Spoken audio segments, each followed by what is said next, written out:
in theory... Oh, Wait, yep, there you go. no, don't unmute us yet. I need to say a few more slurs.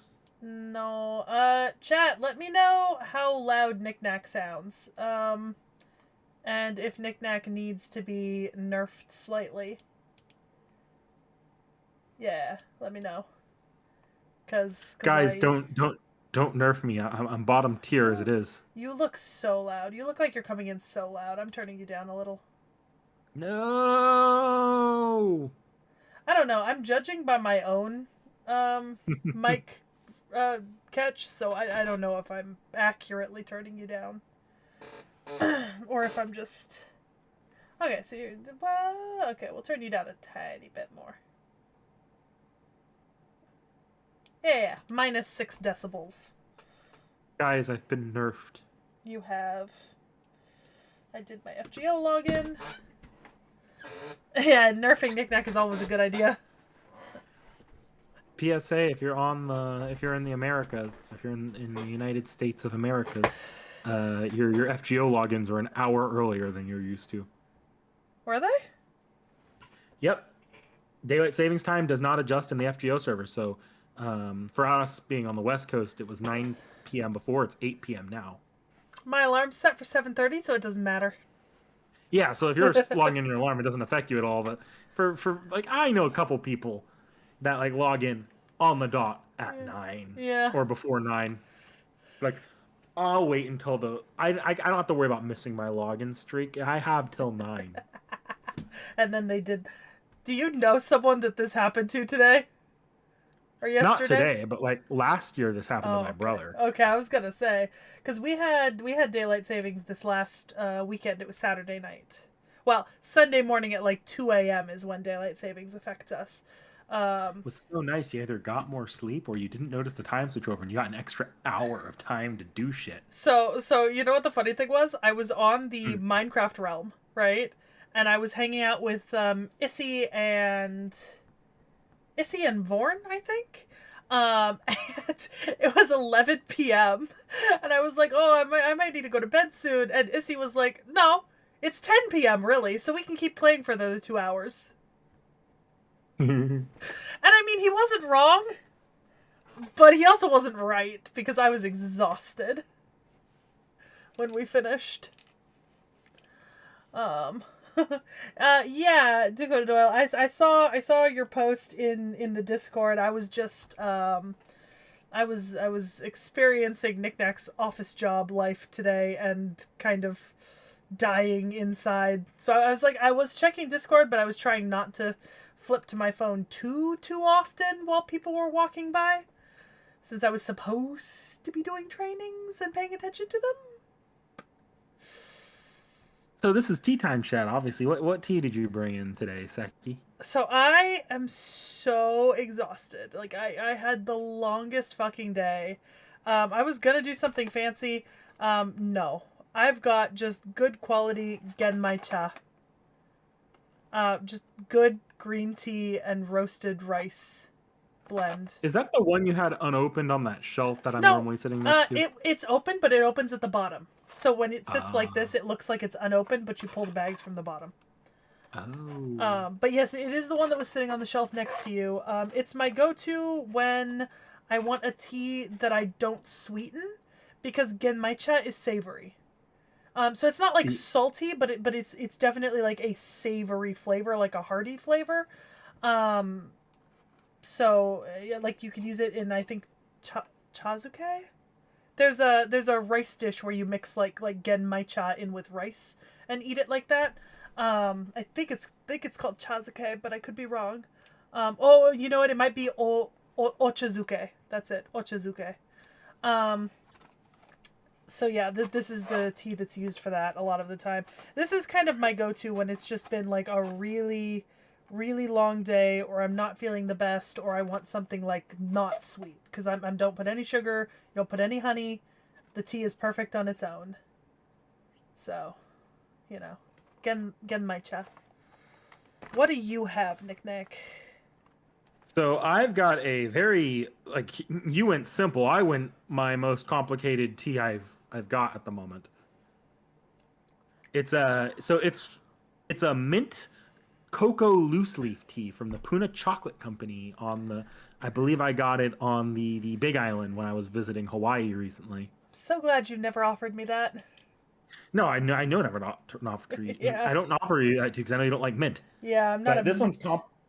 This one has a really long steep time before it's good to drink. Like it's like 8 to 10 minutes to steep. Yeah.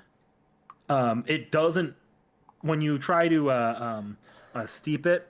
It doesn't work with unless you have you basically you would need a very open tea bag. You don't really want to use if you're gonna use a tea bag, you don't really want to use just like a random tea diffuser because if it's not steeping very well, it's not going to steep very quickly. I'm just using a teapot, so I'm fine. I didn't worry about putting it in a bag this time, but sometimes it's easier to literally just put it in the mug, and if I'm going to use it, take a strainer and pour one mug into the other when I'm done steeping it. It's a nightmare to brew.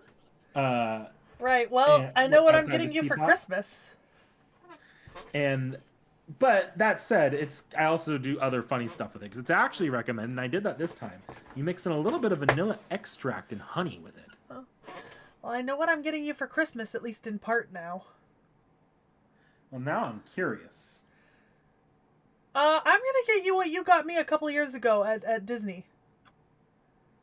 You remember you got me the Alice in Wonderland tea steeper, Mm-hmm. right? I'll get you something like that. Could probably use it. Yeah. Be nice. No, because it'll make up the difference between a tea bag and a teapot, you know?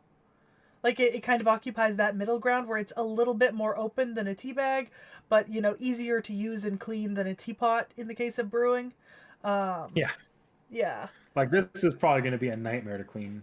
Yeah, Which I'm yeah. probably going to want to get cleaned. I'm going to have to clean this probably in the next few days because I'm going to have you guys over on Sunday for recording in D&D. Yeah. So that's definitely something I'll get you for Christmas. I'll That's find not the only something thing I nice. brought. And I kind of want to make this a goal when I'm doing tea times going forward. I did some baking yesterday. I've got like little pumpkin sugar cookies. I know pumpkin spice isn't necessarily your thing, so again, not something I'd offer you. But it is definitely my thing. Well, I'm going up to Apple Hill this weekend, so I'm gonna get cinnamon sugar apple snickerdoodle cookies. Yum. I'm gonna get the baking recipe for that, and I'm also gonna get all the ingredients for mulled apple wine and mulled apple cider. That stuff's good. It's so fucking. Have you tried the alcoholic version I've made a few times? No, but that's just because I've never had the. Okay. I don't often drink with you, mostly because I have to drive home from your place. Yeah. Well, you'll try it this winter at some point. Because it's not very alcoholic. It's like in a whole gallon of apple cider, you put in like half of a wine bottle of like low alcohol content apple wine. But it surprisingly, it adds to the flavor. It cuts a little bit of the extra sweetness that sometimes mulled apple cider has, which makes it more palatable for me, personally. Oh, that's fair, Zero Herrera. Yeah, that's fair. No, Dakota Doyle. No. That sounds interesting. I think it's one of B. Dylan Hollis's recipes from his cookbook, or one of the ones that he did outside of the cookbook.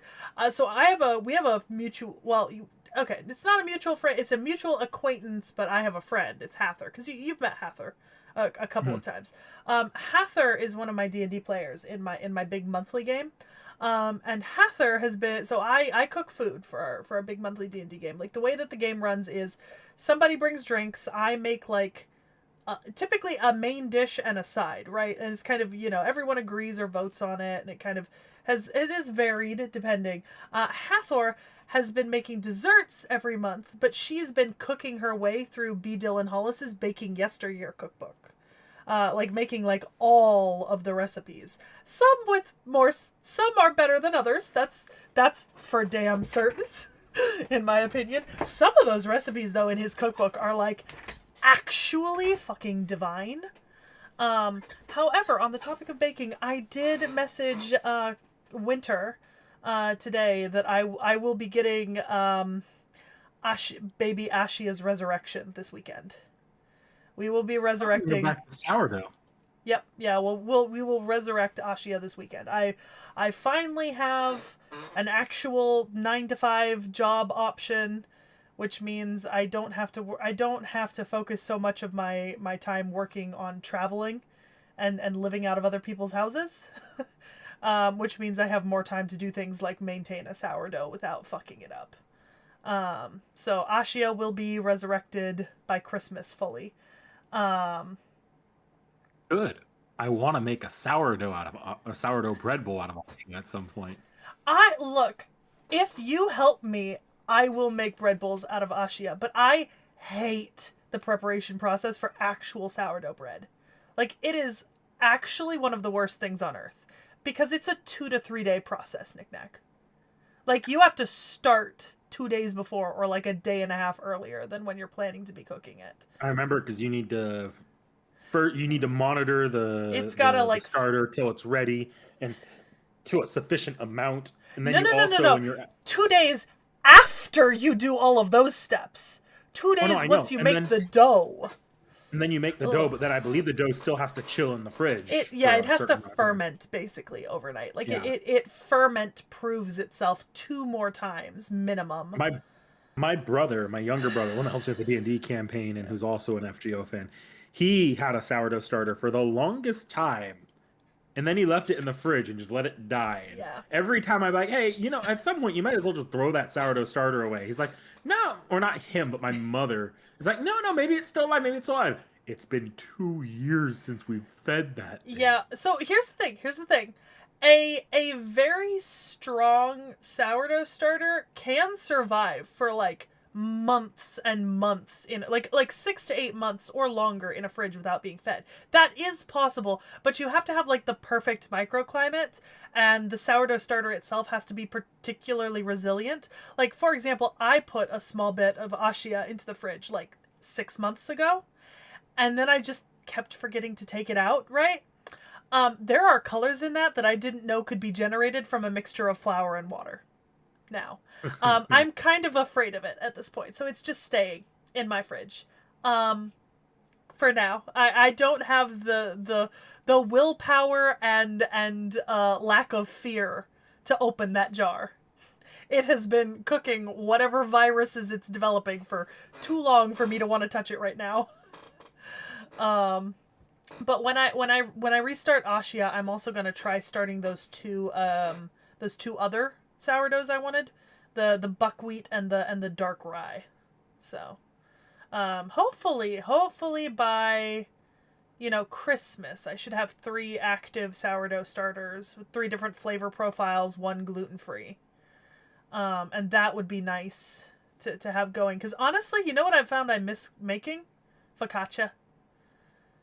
Focaccia was good. Focaccia is also, it's such an easy recipe, especially now that I have a stand mixer that was gifted to me by one of my dog sits. Like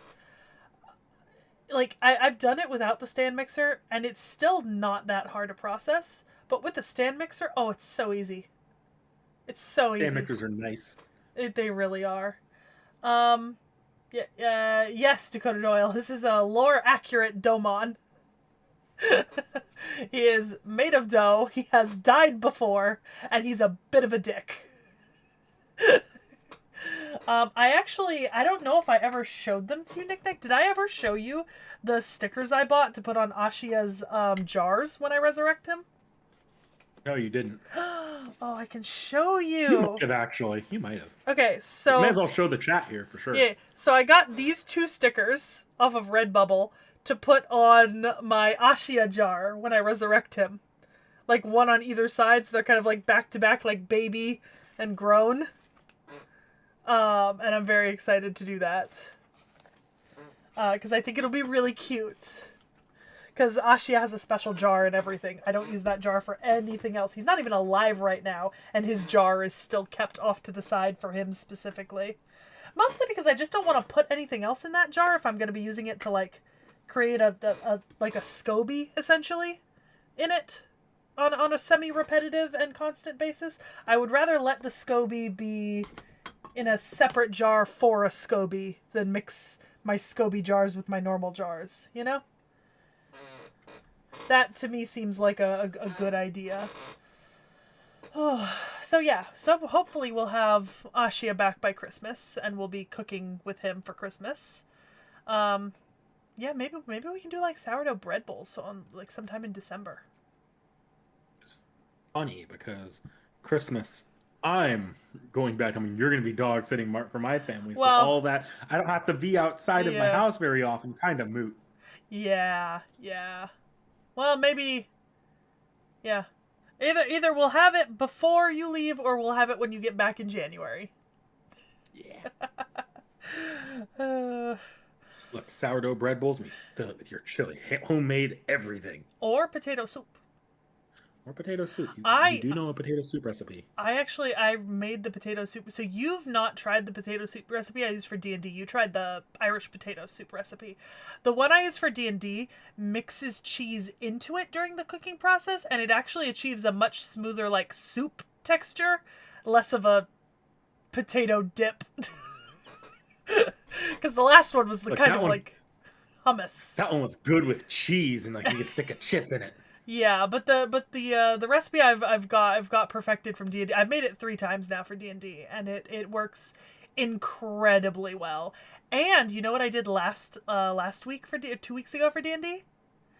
I added one of the spices I brought back from Turkey, like this like spicy garlic powder to it. Oh, it was a game changer. It was a game changer, knick-knack. Such a delicate flavor to add, and yet you could taste it in every spoonful. Oh. Oh, it was such a good idea. I'll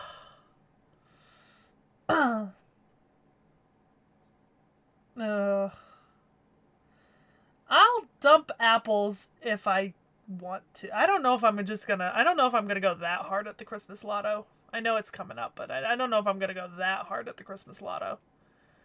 You know? I'm mostly in it for the statues. I mean, that's what the lottos are good for. Yeah. No, lottos are good for gems. The statues you have to buy from the shop. Both. Gems from the missions, statues from the shop, with the money I get from Yeah. the missions. So, you know.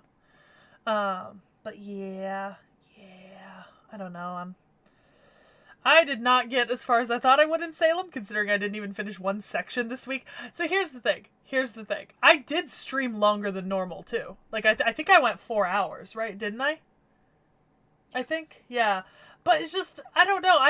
I gotta admit, first of all, I'm really enjoying Salem so far. Second of all, okay, part of the reason why I'm enjoying Salem is because there's like the combination of like the witch trials and then also Cthulhu, right? So I'm really enjoying Salem so far. But like also, as much as I hate to admit it, right? Because I've set myself on a schedule, and I am going to try to stick to that schedule to the end of this year. The chapters are so much easier to get through on stream when I don't think about getting to a certain point, and I just kind of talk to chat and play and just kind of do what does come to me. And I noticed that you were when streaming Shimosa, you were more miserable when you're like, I need to get to this point by this point. Yeah. Then we're like, I'm just gonna stream. I have a lot of time. I'm gonna make it as far as I want to and can. Yeah. And like when you were taking more time to like chill and chit chat with chat, even if you were breaking the middle of a cutscene or when I popped in, you seemed a lot happier in those streams than the ones like I need to reach section 5 by the end of the day. Yeah, and Dakota Doyle. That's what was happening. But I thought it was fun. I'm sure it's frustrating for someone who wants to see me get through it. And I mean, don't worry. I will. I am gonna keep to my schedule for this year. Don't worry too much about that. I'll probably just end up running longer streams of Salem throughout the whole month. Because I can. I'll say I did go through I did look through other people's like re-uploads of the Salem story to see how long it took them to tap through it. The section 1 in particular is the most wordy section of the chapter. I've noticed every other chapter, like section 1 was like a 40-minute to an hour upload for them, Yeah. which obviously tangents, and that's Yeah. not counting the prologue, by the way. Yeah. But the tangents do elongate that, obviously. But not being, I mean, because the tangents are fun. Yeah. I personally enjoy you go on these tangents the game throws you into. But when you're not worrying about that as much, it's fun. But Yeah. the later sections are like, oh, this next section's like 20, 30 minutes, 20, 30 minutes, 20, 30 minutes. There's only Yeah. like 10 sections total, and not all of them have fights. So Yeah, so it's not going to be so bad. You know, this month I think I might try to tangent just a little bit less next week. Just a little bit less to make some progress. But coincidentally, next week I don't have D&D after stream, so I was actually going to run stream long anyways. I won't start early because I am back to having class in the morning next week, but I don't have D&D. So Tuesdays are now a little bit weird for me because every other week I have D&D starting at 6 and I need to start prepping at 5. So like every what day are other you streaming next week? Tuesday for sure. Well, So because like so I had D&D this week, so I won't have D&D next week on Tuesday, right? But then this week I didn't have class in the morning because this is the week that my professor chose to take off for November. We're not taking off Thanksgiving week. We're taking off this week, so I didn't have a morning class, so I started at 10, right, instead of noon or 1. But next week I have class, so I won't be starting till 1. So, fun fact, I'm going up to the apple orchard Tuesday, and then I was like, oh, I'll have the evening free. Vorn and Realm reached out to me like, hey, you want to go, or Vorn reached out to me, hey, you want to go watch Tron? Because I've been pushing for Tron, I just haven't had the time. Oh, this must be happening in a chat I've never been in. Oh, this is separate. So it's like, oh, I to find a day I'm actually free. I'm free Tuesday. I didn't think you wanted to go watch Tron. No, I don't want to go watch Tron. I've never seen any Tron movies. So. But that's why I've pretty much I'd love to show you one of them because they're interesting movies at least. But I don't think I should start you with the third one that has generally been audience banned. Yeah. Speaking of movies, Dead Men Tell No Tales? Pirates of the Caribbean? No. The new Knives Out. Oh yeah, I've been actually watching about that. I know that's going into theaters. It's still the tickets aren't on sale. I checked within the last week. Okay, I was gonna say because I know it's only gonna be in theaters for like a little bit of time. We both need to be watching that though, so it doesn't slip our minds and we forget altogether. Yeah, because I started seeing reviews go up, and I don't want to read the reviews, but I was like, okay, that means the early access showings have gone up. That's because it's already up on Netflix. Is it? Yeah, this is even You're stupider kidding. than the. It's even stupider than the last one in terms of their release strategy. I believe it is already up on Netflix. Yeah, you see the problem here, right? What? Wake Up Dead Man. That's its name. Yeah. Dead Men Tell No Tales is Pirates of the Caribbean. Well, I knew it had Dead Men in it. Okay. Yeah. What the? Are we sure we didn't miss it? I'm sure. They just made an even stupider release strategy than the last one did, than Glass Onion. Oh, so it's gonna have a 2-week run, end of November to the second week of December. Yeah, it's just they put it up it's on a limited Netflix theater in run. September. Yeah, it's been up for a bit. That's why you're seeing reviews of it. Maybe I just haven't been on Netflix in 2 months. I mean, you already held out this long. You might as well wait for the theater release, and we'll just go see it as a group. Yeah, We always get a fun group together to go see those. Yeah. No, I will wait for the theater release. I just they also announced a new Agatha Christie movie. Really? Which book is it adapting? Not that I know all the books. You know the books better. I saw the announcement earlier today. Hold on a second.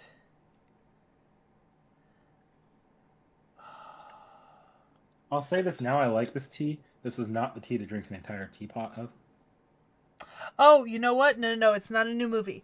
Agatha Christie's Seven Dials is going to be a 3-part series released on Netflix starting in January.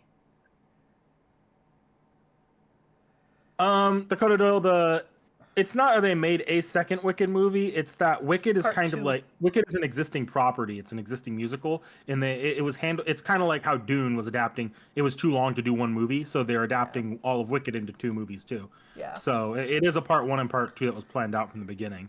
That Yeah. wasn't just Wicked was not a movie thing. It was a Broadway thing. Yeah. So they're doing part two now. Yes.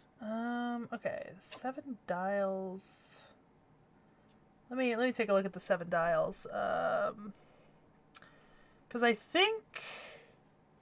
Okay, so yeah, the Seven Dials series isn't one of her Hercule Poirot mysteries. It's one of her other mysteries.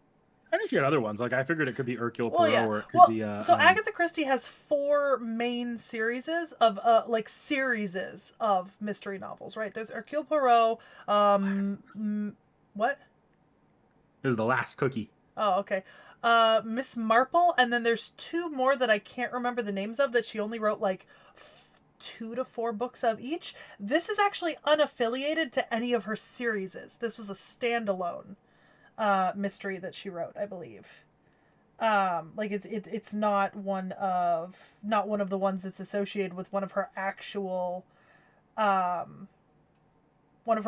like mystery main characters. It does have a couple of repeat characters from an earlier book, but you know. But do you know who the headliners are? Two of them. You'll recognize two of the names. Mia McKenna Bruce, Helena Bonham Carter, and Martin Freeman. I only recognize Helena Bonham Carter. You should know Martin Freeman. It's Bilbo. Oh, no, I didn't know his name. Oh, okay. I don't know the Lord of the Rings actors. Well, yeah, but he's also in Marvel. I don't know all the Marvel actors either. But you know who he is what I mean. Yeah, I know. Yeah. Now that you say I recognize him as Bilbo. He's the agent from Civil War and the Black Panther series. Exactly. So I think that's going to be a pretty interesting combo of actors. I don't think I've ever seen them playing together, which is pretty fun. I don't know the other girl though. I haven't seen anything that she's in because I haven't seen the new season of The Witcher yet. Which, speaking of, I've seen the commentary about that poor Hemsworth man. Oh, boy. It's going to be interesting seeing that season. Did you ever go back and rewatch the season that we watched together while you were sick? No. Look, that season was funny leading up to it because you and I kept referring to that season as the one that made Cavill quit. Yeah. And now, oh man, the articles coming out about the newest season.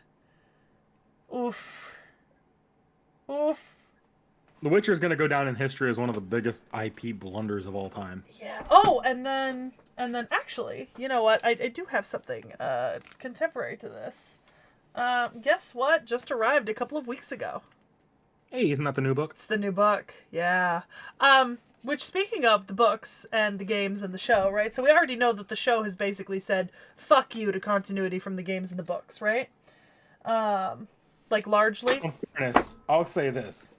The game said fuck you to the continuity of the books, and the author was never too pleased at that. That's what I'm getting to.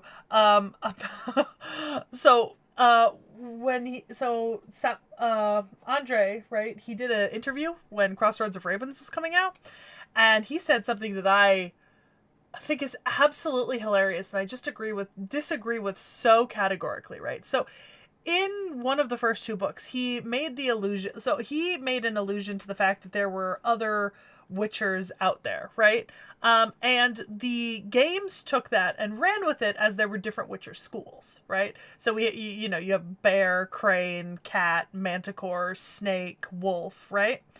So apparently in Crossroads of Ravens, and I read the interview about the article about this interview. So when they asked him about it, apparently that was a mistake he made and he always intended to fix. And then he didn't, because he didn't think it was that big a deal. And then they started making a big deal about the other schools of Witchers. And apparently he actually hates that, and he has genuinely considered taking back the publication of the book that says like Witchers like in plural and having it re-edited to not include that illusion and then re-release it. Which is wild because the new Witcher game is entirely based on the premise of a school that is not School of the Wolf, right? So the games are just saying, fuck you, bye, to him, and he's saying, I hate you, why are you doing this? And then the show is going, we can write this better than either of you can, when they can't, which they proved very handily with the prequel series. I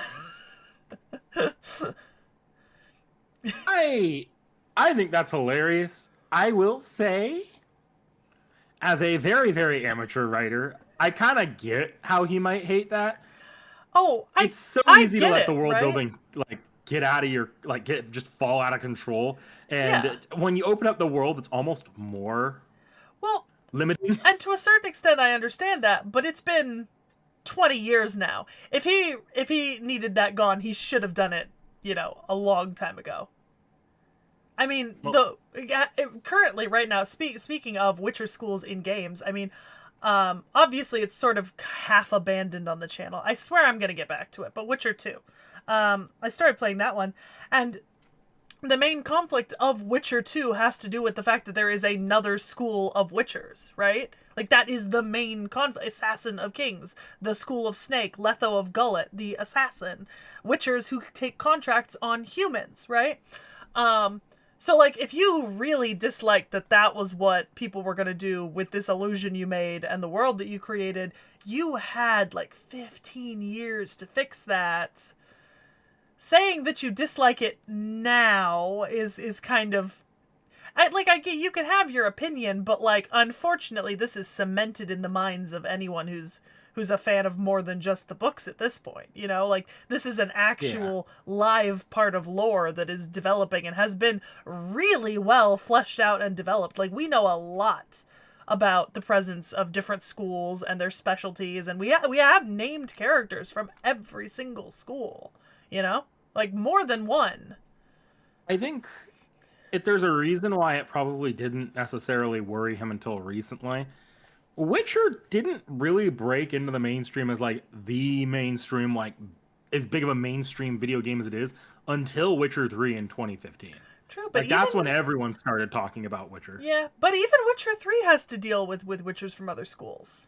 That's what I mean, but Yeah. what I'm saying here is that it's a lot less amount of time that this has Yeah. probably been bothering, closer to a decade than two Yeah, decades. 2 decades, Because yeah. Because Witcher 3 is what, 2012? Yeah, one game of the year in yeah, 2012. Yeah. But to say yeah. which was not popular beforehand, it just wasn't as Yeah. mainstream. Yeah, I just think it's such a funny thing that he was emphasizing so strongly in this interview, And the thing is, it's not as if like it's literally he made one allusion to it in a single book. He never continued the thought process, obviously. So the books don't talk about different Witcher schools at all, right? That's a game creation. So it's You it's know, not as if he like... oh no, go ahead, sir. I don't want to interrupt you. Yeah, I was gonna say, it's not as if he, like, wrote a storyline and then now he's saying he doesn't like the storyline. I get it being a throwaway mention that someone ran with, but that's kind of what's gonna happen when you let someone take your world and create more lore. I think what probably contributed to this even more on The Witcher 3 going mainstream was the fact that The Witcher TV show exploded both the books and the games in popularity. So once it's Yeah. exploding, everyone's starting to push the series as a whole under a microscope. You're starting to see a lot more people become experts on the Witcher lore. Not to call you out, Seki, No. but I got into Witcher because the show was... let's not beat around the bush. I got into The Witcher because I saw the show first. I saw the show, and then I read the books, and then I watched playthroughs of the games, and then I started playing the games. So, like, I'm gonna you know, I'm gonna steal a term here from the Type Moon community likes to use. That I fall under. You're a dirty secondary. yes, I am. I'm no, I'm not even a dirty secondary knickknack. I'm a filthy tertiary. But because I'm all a of the lore is now tertiary. being like hyper fandomized in Yeah, the wake of the Netflix show, yeah, suddenly this lore that was its own pocket thing before is being associated more and more with his original book series. Whereas before he yeah. might have viewed the games as a separate thing, which I know for a fact he had conflicts with the game studio as it got more popular before the TV series too. But Well, and then, speaking from the perspective of one of the places that Witcher is kind of exploding in fandom spaces, right? Which is fan fiction, right? Let's not discount the fact that Mhm. fan fiction is one of the kind of greatest propulsion forces of fandoms exploding, right? Because it's the people who are like diehard sitting writing fan fiction that really keep a fandom going forever and ever and ever. Fan fiction and fan artists. Um, and let's not discount the fact that, as someone who is deep, currently has been for the last like 7 years, right? Ish, has been deep in the trenches of Witcher fan fiction, right?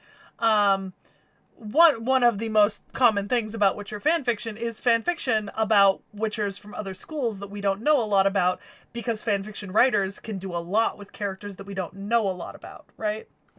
And that's the case in pretty much any fandom.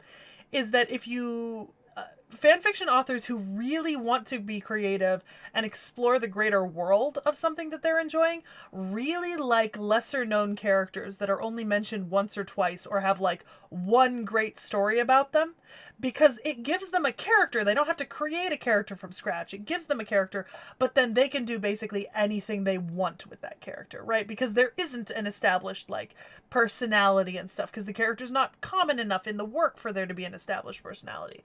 And I've seen this in countless fandoms, right? That's why you get like that's why sometimes in fandoms there are just like huge groups of people who are really huge fans of these like really lesser known characters, right?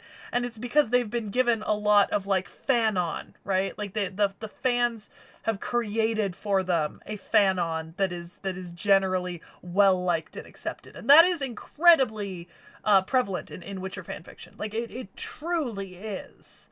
Not to say that people don't just create OC Witchers as well, but like, taking the ones that we have like, Junod of the Bears, and all we know about him is his name is Junod of the Bears. Believe me, there is a fanon for Junod of the Bears. He looks a certain way, he acts a certain way. Um, you know. I see that comment about Golden Compass. That absolutely killed... the Golden Compass movie killed a lot of things. It took over a decade and a half for it to get another adaptation. And honestly, its new adaptation hasn't really, spun out into anything incredibly popular. It really did stay kind of like a niche thing, even so. Hey, Um, tacos. oh, nice. You watched the Sarah video. That one's doing pretty well compared to even compared to other Seki, not say reacts, off the shelves for FGO. Yeah, I saw. I think it's yeah. Oh, there's more comments on it. I haven't taken a look at the newer comments. I've I only only seen saw the the two. first two. Yeah. Oh well, two of the three new ones are from Tacos. The other one's from Sky Smog. Smaug. Well, I'm sure we'll get a chance to look at those later. Yeah. Um. Uh, I have a question because this has been on my mind for a bit, but I was kind of saving this one for a tea time chat, even though I saw you talking about it a little bit in the Discord. What are your thoughts on One Piece's anime going seasonal? Um. So I do have thoughts on this, right? So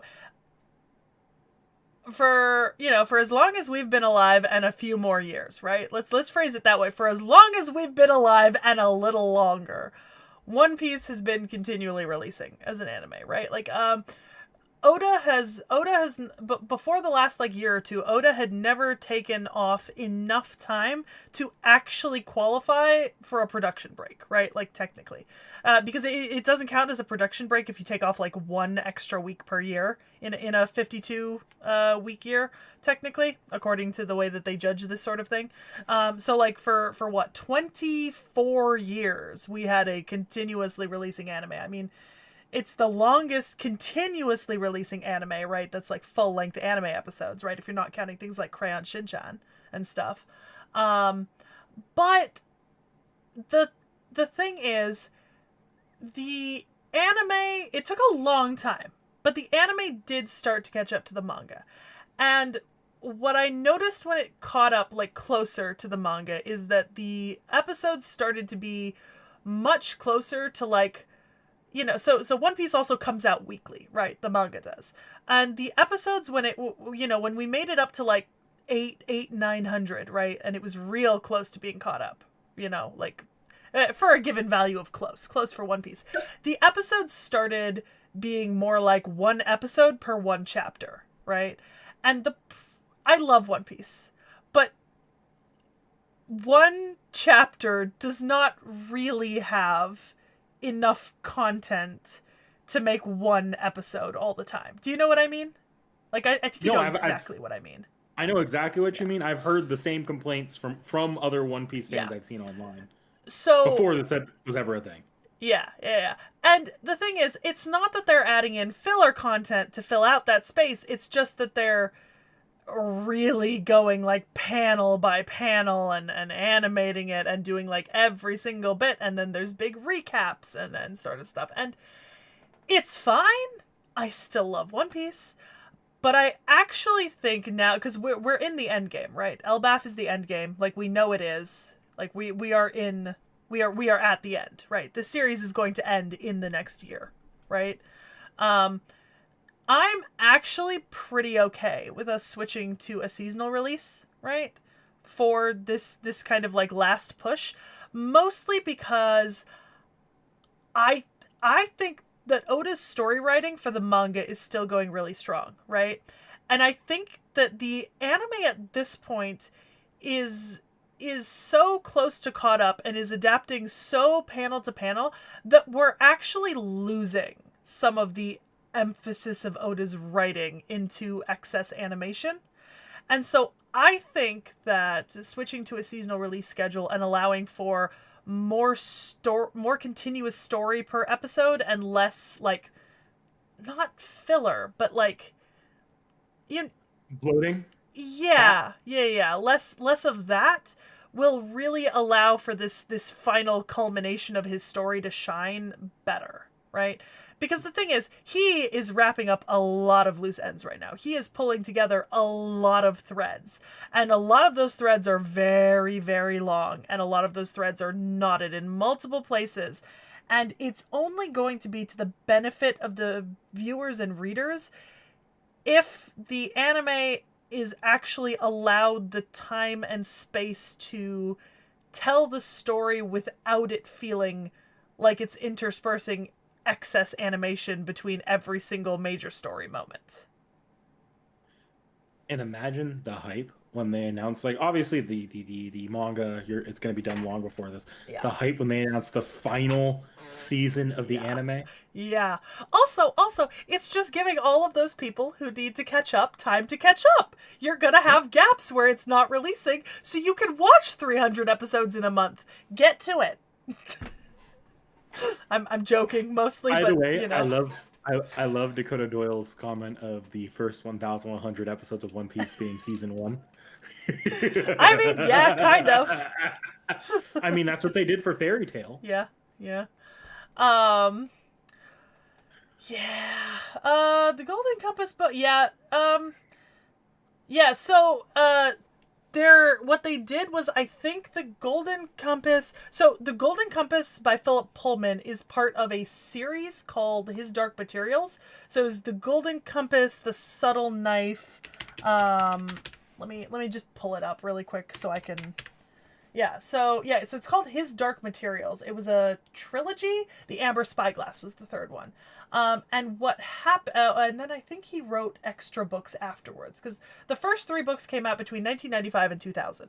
The first book was fantastic, right? Like, that was the original The Golden Compass, per se, right? Which I think was originally called... I think it was called something else. But anyways, there was the Subtle Knife and the Amber Spyglass. The Amber Spyglass was not as popular. Some people really liked it because it did take like a darker turn and it had a very different tone in the ending than you started with. And it also felt like the series went from being like a YA book in like the first book, in terms of like complexity and tone, to being like a full adult fiction by the third book in terms of complexity and tone. But yeah, so it was not as popular, right? The first book was always the most popular among readers, right? And then what happened was, obviously, so the Golden Compass was called the Northern Lights when it originally came out. And then it was renamed to the Golden Compass.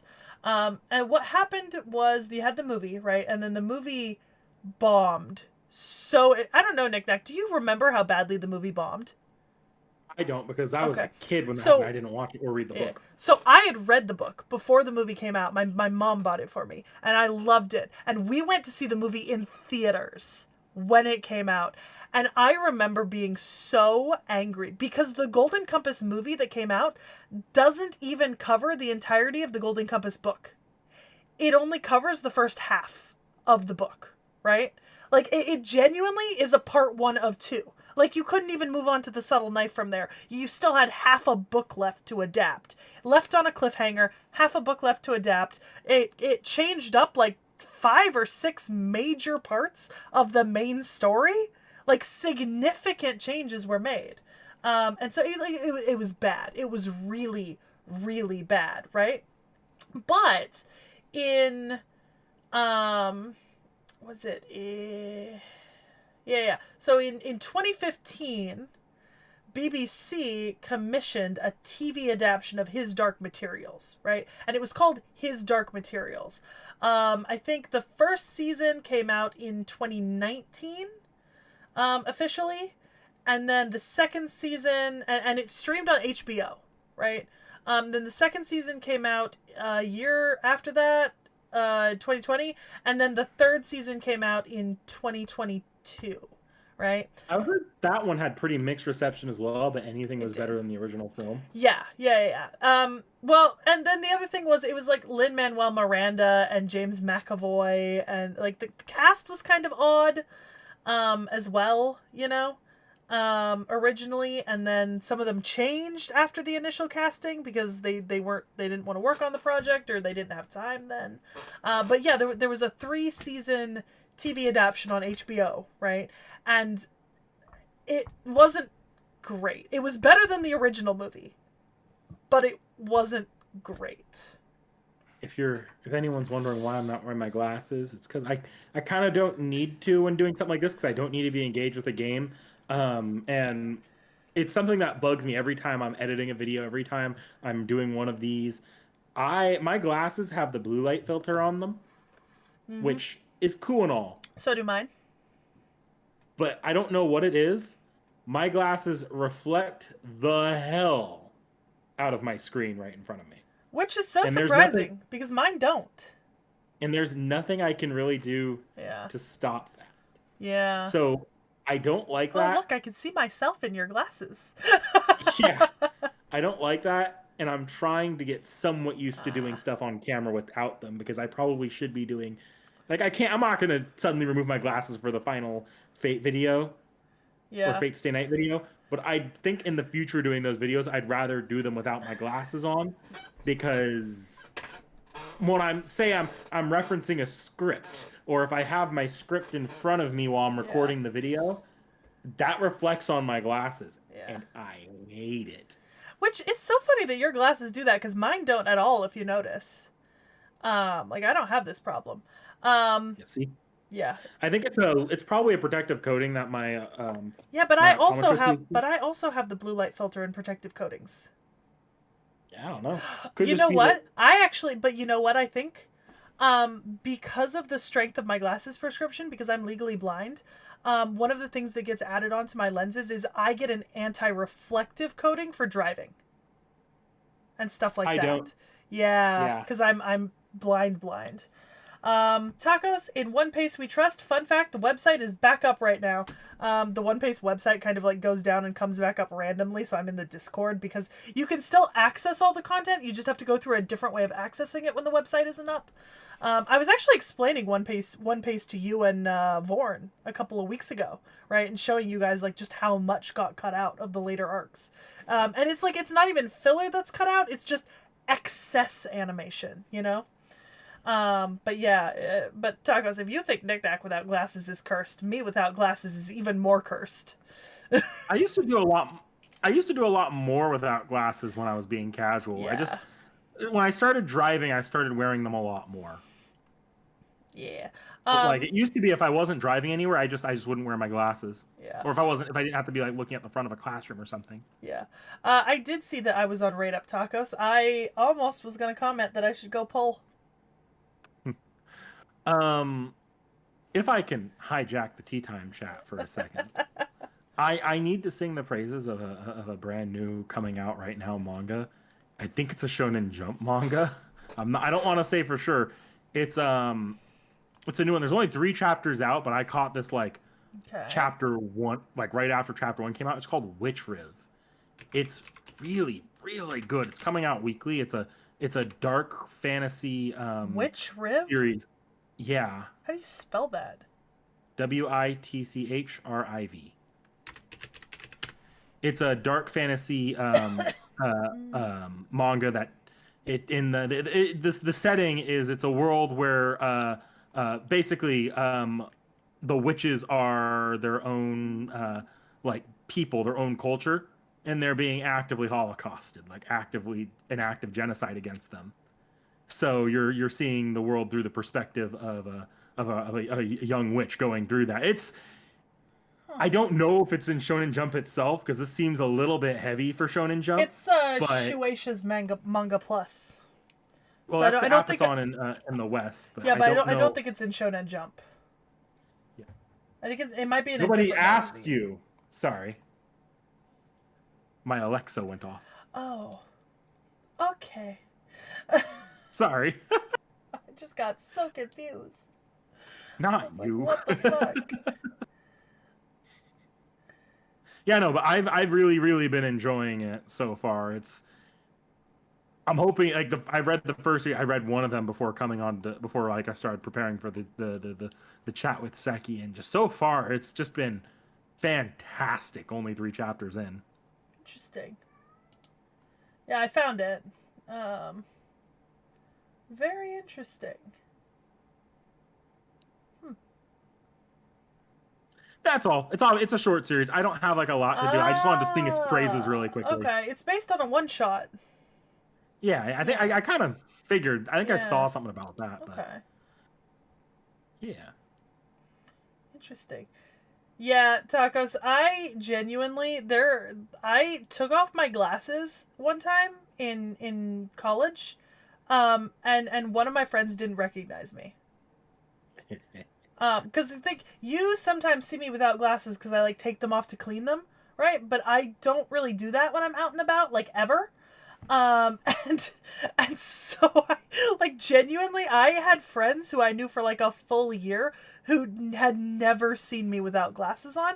And the thing is, you know how like some glasses they make the joke in like some things where glasses like magnify your eyes, right? Like they make them look really big. Well, mine actually do the exact opposite, and they make my eyes look smaller through them.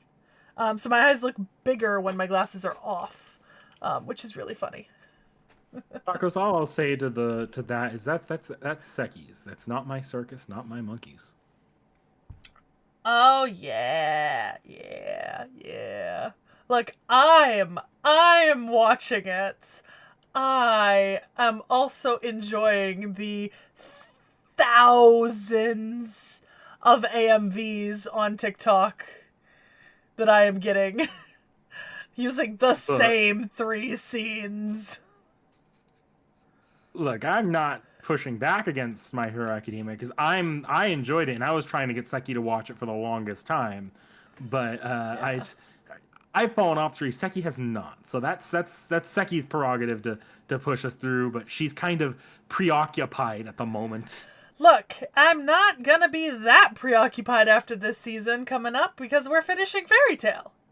Like, we just are. That's it. I have no other words. Like, we are finishing Fairy Tale. It's not even a threat, it's just a promise. So what Seki is saying here, guys, is don't expect it for another year at least. I mean, yeah, unless it comes out of the hat. It like genuinely, unless it comes out of the hat this season, we're not getting another Boku no Hero for at least another full year. Because all of what I'm putting up for us to watch is Fairy Tale because it's gonna take every time I get to submit an anime, it's gonna take all of that to get us through Fairy Tale this season. And I want to be done with Fairy Tale. I want the boys to have finished a long shonen anime, and then I want to discuss it after we've finished a long shonen anime. because I didn't fall off because any one part was particularly bad. I fell off because I got like, and this was like just an in the moment thing. I fell off because I got sick of these seasons reintroducing every character and their powers at the very start of the season. I was like, oh my god, I don't feel like sitting through this again. What's effectively a filler episode, and I just dropped the series and never went back to it. What? Hey! Fun fact. Dakota Doyle, Black Clover isn't in the hat. I don't think Seki's seen Black Clover Nope. or read it. No one has.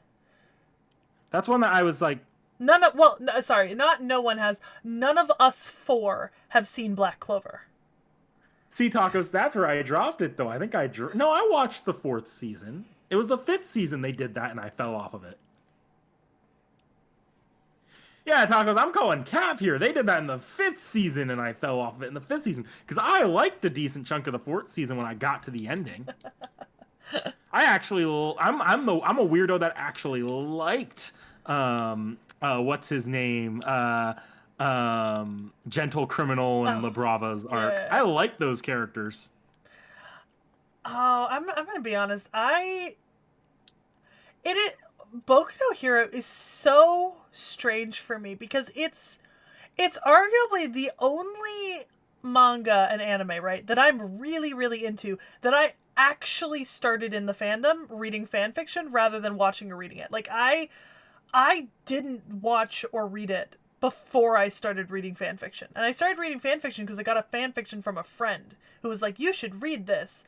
And then I got into the anime and manga, and I think that affected the way that I perceive it, because I just, I really enjoy it, but like,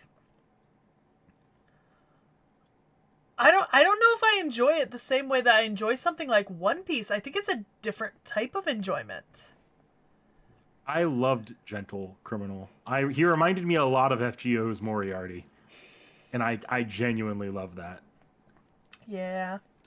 I am very I'm sure tempted Seki can see it. Yeah, no, I can definitely see it. I'm very tempted to pull for Janako. I wouldn't. She's actually one of those non-limited characters. Oh, is she? Especially if, yeah. Especially if you have other role targets and you're not that invested in getting her. Yeah. I would just recommend holding off on that. I do want her. She is me. I am her. We are the same. For all intents and purposes. But yeah.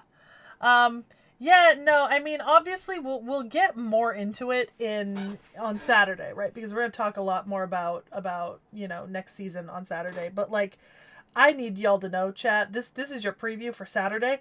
My entire upcoming season is backroom begging and under the table handshakes to get other people to give up their submissions to put in stuff I want, so that I can still submit things that aren't Fairy Tail, even though I'm submitting Fairy Tail every time. I've got a black market going. I don't want to spoil what my role is in the next season, and I'm gonna ask Seki not to spoil it. But let's just say I had nothing better to do in the next season, so I've made it my life mission to become the villain of the next season. Yeah. You are the op. I think I'm doing a good job, but they'll have to wait for that to come. Yeah, because I've got a whole list, and I've got discussions with Realm. I've got discussions with Vorn. Knickknack's promised to put something in for me. Possibly 2 things if I can swing it. Realm's promised me 3 things, so Realm can promise as much as he wants. Huh? Nothing. Yeah, but that's 3 things. That's 3 things. You'll have to wait for the season kickoff this Saturday, I think. Yeah. I don't know, Knickknack. How are you doing Demon Slayer if it comes out of that? Because Demon Slayer, I think, is currently in the hat. Would you like me to check how you've put it in the hat? I know I put it in the hat. So the next part, the next part is a combination Mugen Train Entertainment arc, right? Yes, because the Mugen Train's both a movie and a mini arc, and outside of the first episode, which you have to watch, I don't really care how you watch the Mugen Train after that, because the movie and the rest of the arc after that first episode is mostly the same. So if you just watch the first episode in the movie and then go to the entertainment arc, I don't care you watch the full TV series version. It doesn't really matter. But then that's not very long, and the Entertainment District arc isn't even a full season, if I remember right. Yeah. Like all together, they make a full like 12 episode seasons, or they might push further into our like larger seasons. Either way, they're both being done together. Yeah. But So then like after that, we're probably gonna go season by season. yeah, unfortunately, Tacos, I don't think like Demon Slayer would have to come out of the hat a lot for us to get to the point where we could watch the movie when it comes out in theaters. You know. I don't know. They're making that entire arc a trilogy. We very well could, if I made a push starting next season, I very well could get us caught up in time to watch the final movie. Yeah. You're cutting out just a tiny bit. Wonderful. My Wi-Fi has been spotty today Okay. because Well, we've had some storm. you're Not a not storm, cutting but like a out. rain. You're not cutting out entirely. You just got robotic for a second, so it's not super bad. What do you mean you will not? Oh, you're not gonna go to pity for Ganesha, Dakota Doyle. To have her choice of anime added to the school.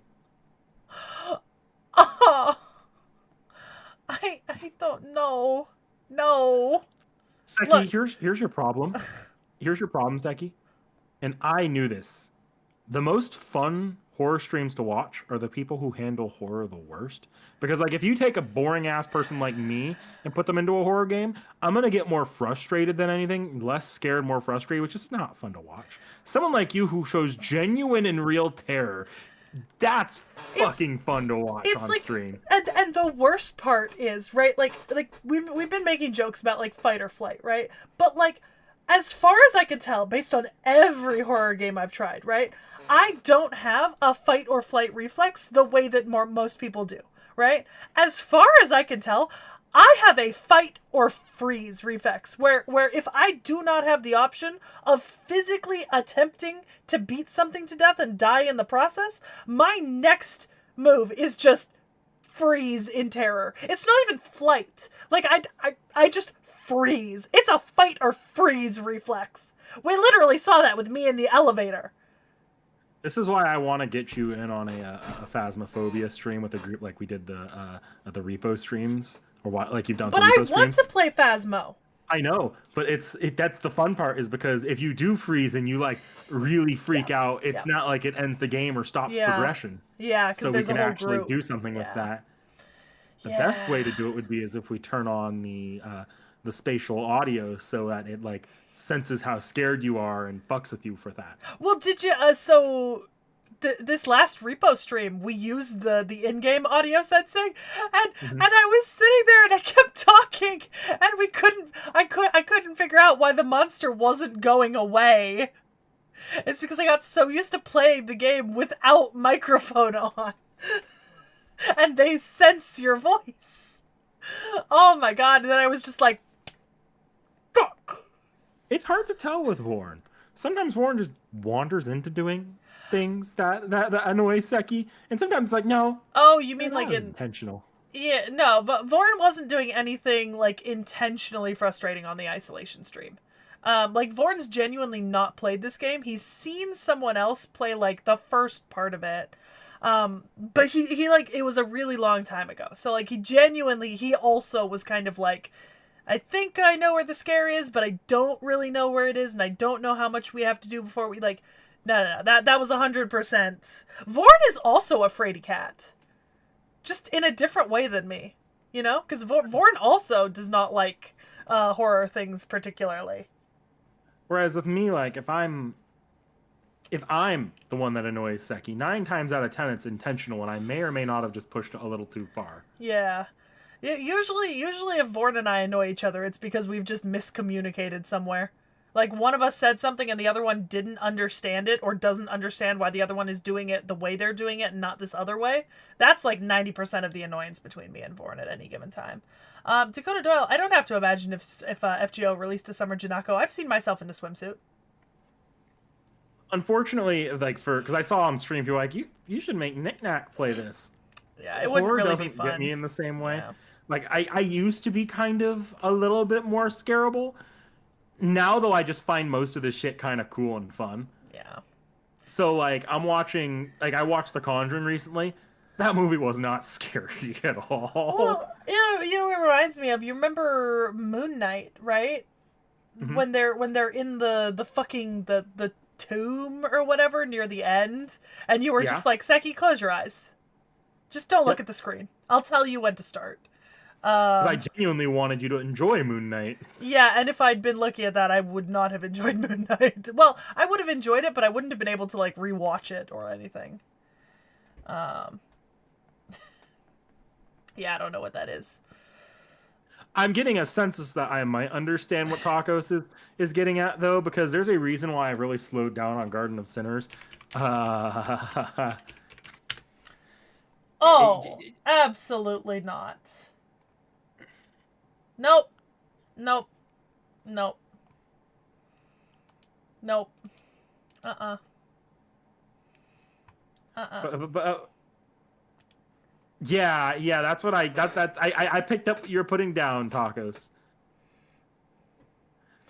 Yeah, I know what you mean. I know what you mean.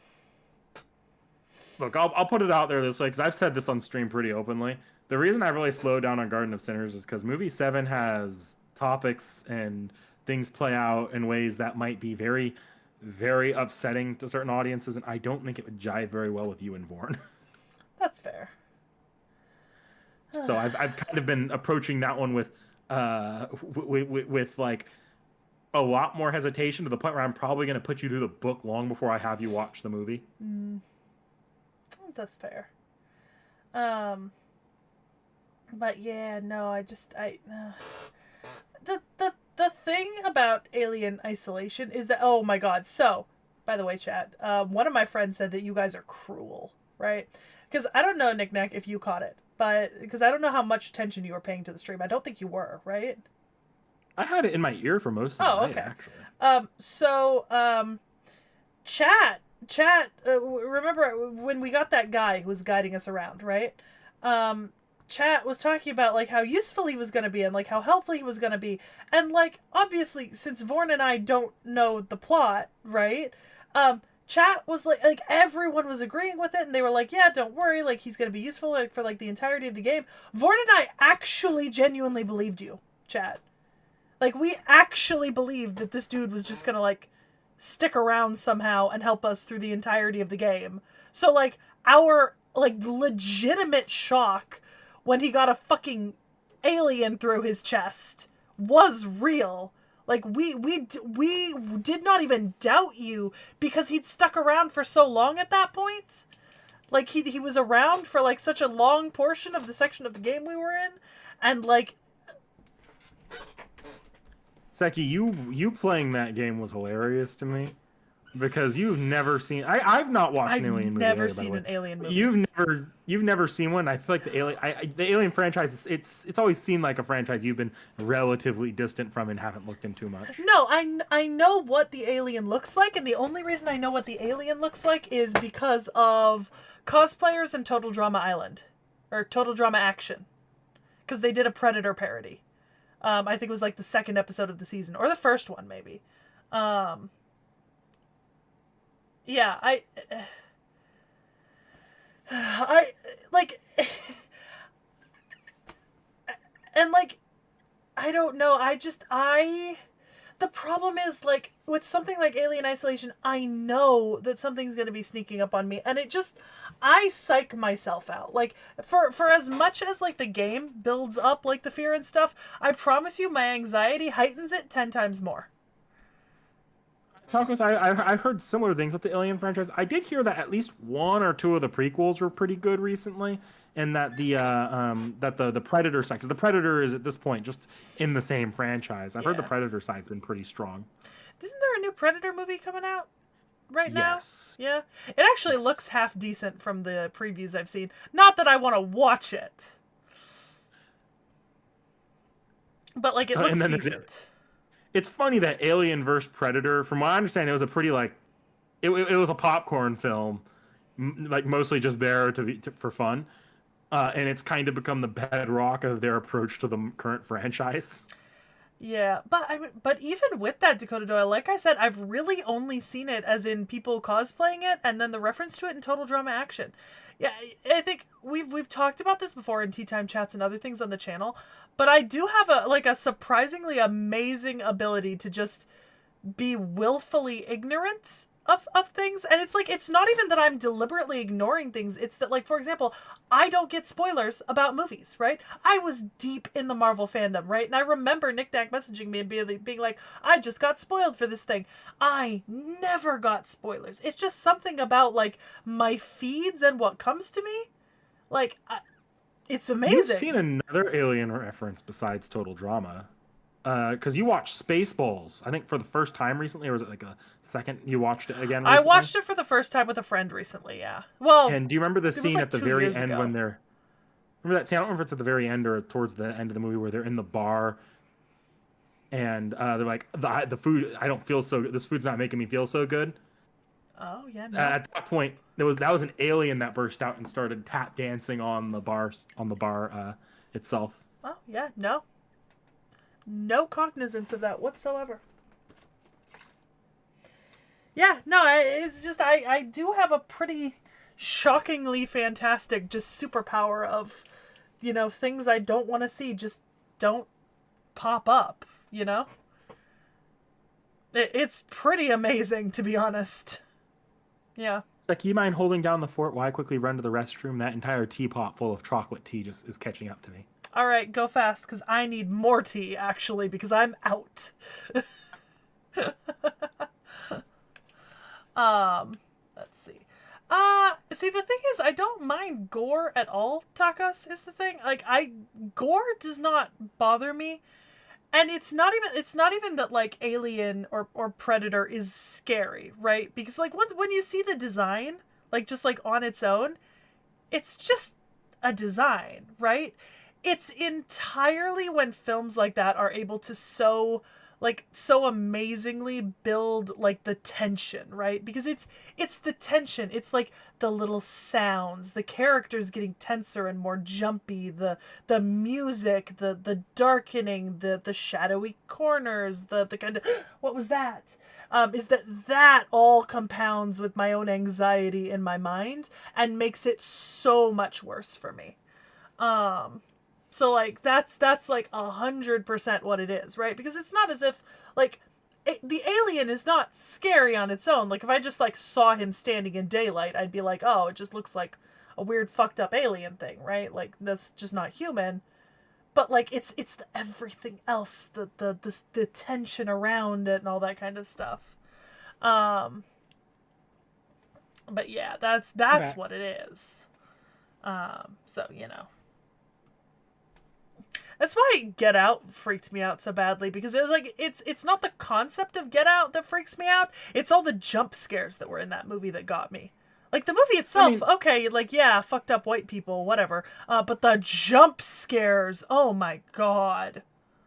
I mean, I'll even say, even though I'm not someone that gets particularly scared of horror films, you could still get me with a good, well-built jump scare, or even a bad, well, not even a bad jump scare I wasn't ready for. See, It's just like the difference between Seki and I is how much that leaves an actual impact on us. I'm good 2 seconds later. Seki is not. because my heart stops beating, Knick Knack. I have an actual cardiac event. My heart, I am Sure. dead for a second. A really Look, good. I'll be sure to remember that when you have a pacemaker, and I know I have something good in your will. Look, it does me better than a defibrillator. I swear to God. What's a good example of this is The Descent. Have you seen The Descent? No. Okay, so I think I've mentioned this before, but the Descent is a horror movie, right? It's a bunch of girls go into a cave system in Appalachia, right? And one of the girls says that they're gonna go into this explored cave system and just chill around, but then she leads them into an unexplored cave system because she wants to be the first to explore it, right? And they get sealed inside, and there's something hunting them, right, in this, like, dark cave system. And the thing is, the movie like the idea of it, right? Like it's fantastic, right? Like I love The Descent. I've seen The Descent now 3 times, right? The last time I watched it, I was showing it to a group of friends who have never seen it before, right? Because they were like, "Oh, like I bet it's not that scary, right?" And like the thing is, I've seen this movie multiple times, right? In a relatively short span of time. One of the jump scares still got me so bad I screamed and almost fell out of my chair. And I knew it was coming, right? But the build up, it just like my brain cannot ignore the build up, right? It doesn't matter how many times I've seen a movie. I think Nick Nack's seen me do this with The Mummy by with Brendan Fraser's The Mummy. I still jump at certain jump scares when I watch that movie, and I've seen that movie like 20 times now. I'm just bad at like tension building and jump scares. I'm horrific at it. It's just, even in not scary movies, jump scares get me. So if I can be allowed to pivot a little bit, Sure. since this topic comes up on every single Tea Time chat, I want to talk about the gaming industry a bit. Oh. Did you Oh. hear? So two big things actually happened recently. Does one have to do with the decision in the Pokemon lawsuit? Yes, we can. I heard about that one. Yeah, Nintendo and Pokemon Company, they haven't lost officially, but it's they're looking not really winning. bad for them Yeah. for obvious reasons that anyone who put 2 seconds of thought into it could figure out. And just for like the first time in a decade, the U.S. Patent Office put 2 seconds of thought into it, and the Japanese, I don't know if it's a patent office or a Japanese court actively is looking at it and saying, wait a minute here. Yeah. And you know what? Like, I'm not. I'm a Pokemon fan, big one. I'm loving ZA. That said, I don't support their shitty legal practices, but also I'm happy the system's working the way it is intended, because I am under no illusion. I wasn't taking part in a boycott because there was no way it was gonna make an impact. Pokemon games sell well. That's just the start and end of it. There's no way to get around that. There's no boycotting that. But the legal route working, at least seemingly right now, I'm happy about. Yeah. I'm genuinely very happy they're losing this one, because fuck gaming patent laws. Yeah, no, that was ridiculous. It was also just a ridiculous thing to try to copyright. To be honest, especially with the ambiguity in which they wrote it, But what's the second thing then? Because I probably didn't hear about the second thing. In the last couple weeks, an entire console died. The Xbox? The Xbox. I did actually hear about that. Yeah. It's pretty much on hospice care at this point. Yeah. Halo is coming to the PlayStation as a launch, like at game's launch, and that's the flagship franchise of Xbox. That's well, and what I've heard about that is that Xbox is pivoting completely out of console market in terms of like something to compete with the PlayStation. And that what I heard is that there's a potential development of a dedicated for gaming, like smaller, like basically gaming PC, but like specifically gaming, that they might be looking into with full Steam integration instead. Where like basically you'd buy it and you couldn't really use it as a computer, right? But it's more than a console. That's what I heard. They're competing with the fucking Steam Deck now. Yeah. And the thing is, I don't hate the idea, right? What I do hate is it means that the PlayStation has no direct competitor. And I don't approve of any lack of competitors in a market, right? I don't approve of the PlayStation not having a direct competitor, because if you don't have a direct competitor, you have a monopoly. It's one of the reasons why I'm so upset that the Steam Deck wasn't better, because I wanted Nintendo Switch to have an actual competitor. And the Steam Deck just is not competitive to the Switch. It's not. Here's the problem. That's kind of been the case. Like in Western markets, I know. PlayStation and Xbox competed. Yeah. All Eastern markets, it's Nintendo and the PlayStation competing. Yeah, I know. And I to an extent I get that, but at least in some markets there was still some semblance of there actually being competition between Xbox and PlayStation. And keep in mind the Western market is not a small market per se, you know? No, Like let's it's not. But yeah. Um but that does impact game development yeah. more than it impacts sales. Like Xbox Yeah. sold fine, but you didn't have a Yeah. lot of game developers over the moon to develop for it. Yeah. My only concern about what Xbox will release next is because I think it's going to be a gaming PC in the shape of a console. That's what it's going to be, right? It's going to be advertised as a console, but it's just going to be a very good gaming PC. My only caveat there, right, is that if you're going to do that, you can't, like, I would not be willing under that sort of advertising to pay more than maybe like $600-700, right? And hear me out. I know that that's unreasonable. I understand that what I'm asking for is unreasonable, right? Like a gaming PC will not cost $600 to $700, even if it was like hyper specific and you were ignoring a bunch of stuff that you would need for a normal PC, right? To just focus on it being gaming only, right? Like I understand that, but at the same time, if they're pricing what's essentially a dedicated like gaming PC, right? Like a PC that's not really meant to be used for anything other than gaming, I don't see that being worth a 4-digit number, because then just spend 4 digits and get a gaming PC that does both. Is my opinion on that, right? And obviously I'm coming at that from a place of where, like, Vorn helped me build my PC and we've upgraded it pretty continuously, and my first PC build was really cheap, right? And it played games. It didn't play games fantastically, but it played lots of games. And even now, I mean, the grand total of materials that went into this PC is like just barely topping out a little over $1,000, right? Like I didn't break the bank on this PC, and it's a pretty decent beast, you know? Like I've got a nice graphics card, I've got a nice processor, I've got a lot of RAM, you know? I have to keep as many Google tabs as I keep open all the time on it. You also, like, I'll say, you also did kind of get into the PC building thing right before it really ballooned in price. yeah. Like when I built my PC, which it's a decent PC for gaming, but when I built my PC, the prices were significantly up, and I was paying stupid money. Yeah, but remember, the one I'm using now is a rebuild. I built this after you got yours. Remember? This is basically all new parts, because we donated basically my entire old PC to my mom. You did that right before.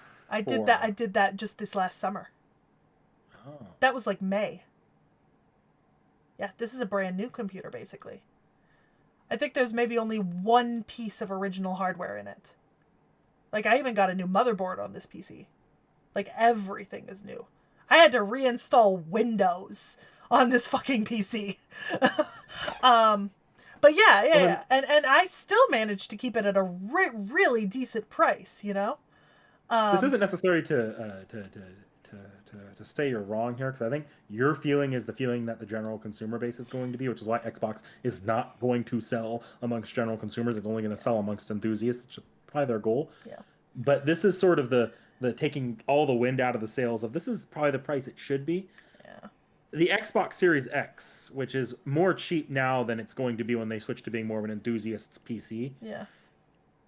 It's already almost $700 for the lowest storage model. It's $659.99. See, here's the thing. I didn't really look into the prices of Xboxes, right? So I've just, obviously my frame of reference is the fact that my PlayStation cost what, $499? $499, I think. I got it for $500, right? That's what it was? Yes. PS5? I mean, it's not the price you bought it for back then. Yeah, because it went up. Yeah, I want to check the price it is now. Yeah. For the newest version, because the newest version is the one that would be on the market if they put out a new console. Yeah. $719.99 for the cheapest model. Yeah. Okay. So yeah, it's going up. I know that it's going up, but that's what I mean is that, like, but the only qualm I have, right, is that I just if Xbox were to raise the price of whatever it's going to be creating, right, which is likely just a highly specialized, dedicated gaming PC, right? if they're going to raise it to a 4-digit number or higher, I think for the general consumer, right, it's going to be more cost effective to just buy a really good gaming PC that can also run other things, right? Like non-gaming stuff on it, or build a gaming PC that can also do all the other stuff you need to do on a computer. And then the only reason to get one of these Xboxes will be if you are an enthusiast, like you said, and need like a dedicated gaming setup that has to be Xbox, right? Like, and I think that's unfortunate, right? Because then PlayStation doesn't really have a direct competitor in the Western market, which means that PlayStation is going to have kind of a carte blanche to do whatever they want because they'll be the only major console, right? That means they can raise their prices, they can raise the prices of their games, they can do all sorts of things to the market, right? Um, and Nintendo doesn't really have a direct competitor in the West. Even in the East, there's not another handheld console, right, that sells as well as Nintendo does. Like, I hate Nintendo, right? I hate them as a corporation, but I have to admit they have done a fantastic job creating a monopoly, cornering a market, and eliminating competition. Hey, I'm gonna disagree with you a little bit here, and not for any reason I think you think. Like, okay, first, but the reason you probably think, I do think that there's probably more to be said about how PlayStation and Nintendo actually are competing against each other. But I do think that, starting with PlayStation here, I do think PlayStation is almost a victim of their own strategy because their game sales on their first party titles have not been high enough to justify production costs lately. No. And that's because their first party titles largely because they have no competition. Yeah. And they're trying to court specifically the Western market where they do seem to have no competition. Yeah. They're finding that market doesn't necessarily pay out as much as they probably would want it to, especially at the cost of development. It doesn't. And that hyper focus on the Western market's kind of what killed Xbox ultimately. Yeah. So I do think PlayStation is going to have to deal with those same market forces because they can't rely on some of the same strategies they relied on in previous generations. No. PlayStation's very obviously already having issues with their market, right? And producing games. Because I don't know if you've noticed, but the amount of games produced for the PC has just gone. And the amount the amount of games that have been produced specifically for the PS5. Yeah. What, have there been 10? Something like that, yeah. And granted, half of those are fucking WWE 2025, NFL 2025. Oh, but those are almost certainly on the PC as well. Yes. And PC's kind of becoming PlayStation's biggest competitor when it comes to third-party games, but they don't... especially because PlayStation is already pricing itself and positioning itself as kind of a, at least in the Western market they're aiming for, of like adult gamers. Yeah. They are placing themselves in direct competition with the PC market. Yeah. But I think what kept them alive with the casuals, which is slowly becoming less and less necessarily relevant these days. Well, let me go back to the PS2 here. Why was the PS2 such a high-selling console, you think, Seki? I don't know what the PS2 is. The PlayStation 2. I know. That's the highest-selling console of all time. Nick Deck, I've never even seen one. You forget, I've barely seen a PS4. If I wanted to be a smartass, I can go grab one from my room because there's one on a shelf in my room right now. But that's not the point of this. Was it handheld? I don't know. I know the PS. No, it's a full console. Oh, okay. Was the PS Vita handheld? That was a handheld. Vita. But the reason the PS2 was so big was because it was one of the most affordable DVD players on the market at the time because they were underselling it so that they could sell higher software titles. Yeah. And the gaming was almost a secondary thing that, like, you came for the DVD player, you kept it for the gaming. Which is really ironic because the reason why I got the disc drive PlayStation 5 was so that I could play DVDs in it. Fast forward PS3, the same exact thing happens. It was at the start of the Blu-ray format, one of the most affordable Blu-ray players. And one of the big, and then it's less of a factor now going into PS4 and PS5. Yeah. But you know what a lot of people use their PlayStations as, including I know for a fact you. TV. I my PlayStation in the last 2 years, right, has turned on more to be used for me to watch YouTube or Hulu sitting in my bed than I have played a single game on it.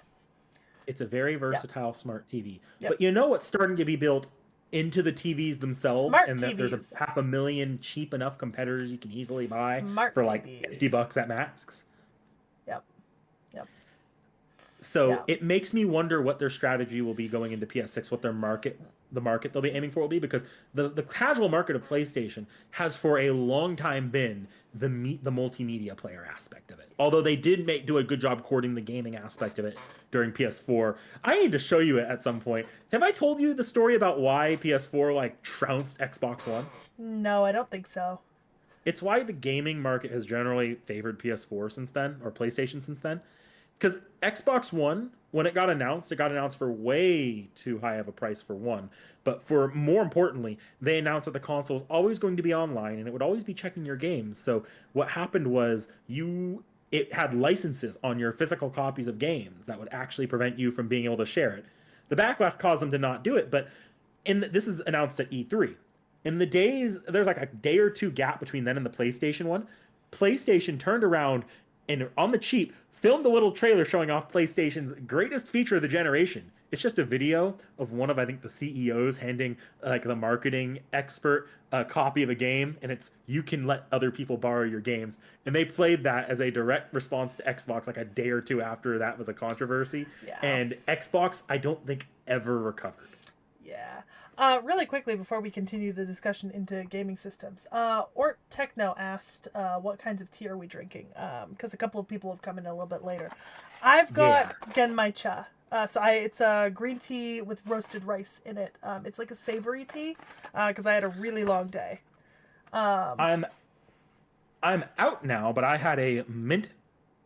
It was a mint cocoa tea that had some mixed in honey and vanilla extract, and I drank it alongside some pumpkin sugar cookies that I baked yesterday. And Demigodzilla hot cocoa is really good, especially Mexican hot chocolate, but I find that it is sometimes too sweet to do like a huge mug of. I could do it in like small amounts. I almost, But, you know. I almost wish I had bought some of the non-mint cocoa tea because I have a feeling if hot cocoa is too sweet for you, dude, you probably would have liked that. No, you know what one of my favorite types of tea is during the holidays? Cocoa puer, right? So it's puer tea with cocoa in it. And it's actually fantastic. I love chocolate puer tea. So, but back to the gaming thing, I've kind of said that the PlayStation is losing its casual market and it's outpricing its casual market. So I think the casual market's not showing up to pay for the Westerns, like the big enthusiast Western stuff. Well, because not to be that kind of person, but I am the casual market for PlayStation. I am the literal casual PlayStation market. I bought a PlayStation and I spent the money to get the disc drive because I wanted it to function as a DVD player and a Blu-ray player, and because I wanted to be able to trade and lend games between my friends, right? Because I've had people lend me games, right? So that I can play them without having to buy them. And then I don't really buy a lot of games because they're just too expensive unless they're on huge sales or they're in my PlayStation Plus monthly games because that's an expense I can justify. I am the casual market. You know? And I bought the PlayStation 5 when it was a lot cheaper than it is now because I'm pretty sure the PlayStation 5 disc edition when it first came out, was it $5.99? Was that what it cost? Somewhere around there for the original model, yeah. Somewhere it around was there, $4.99 to $5.99.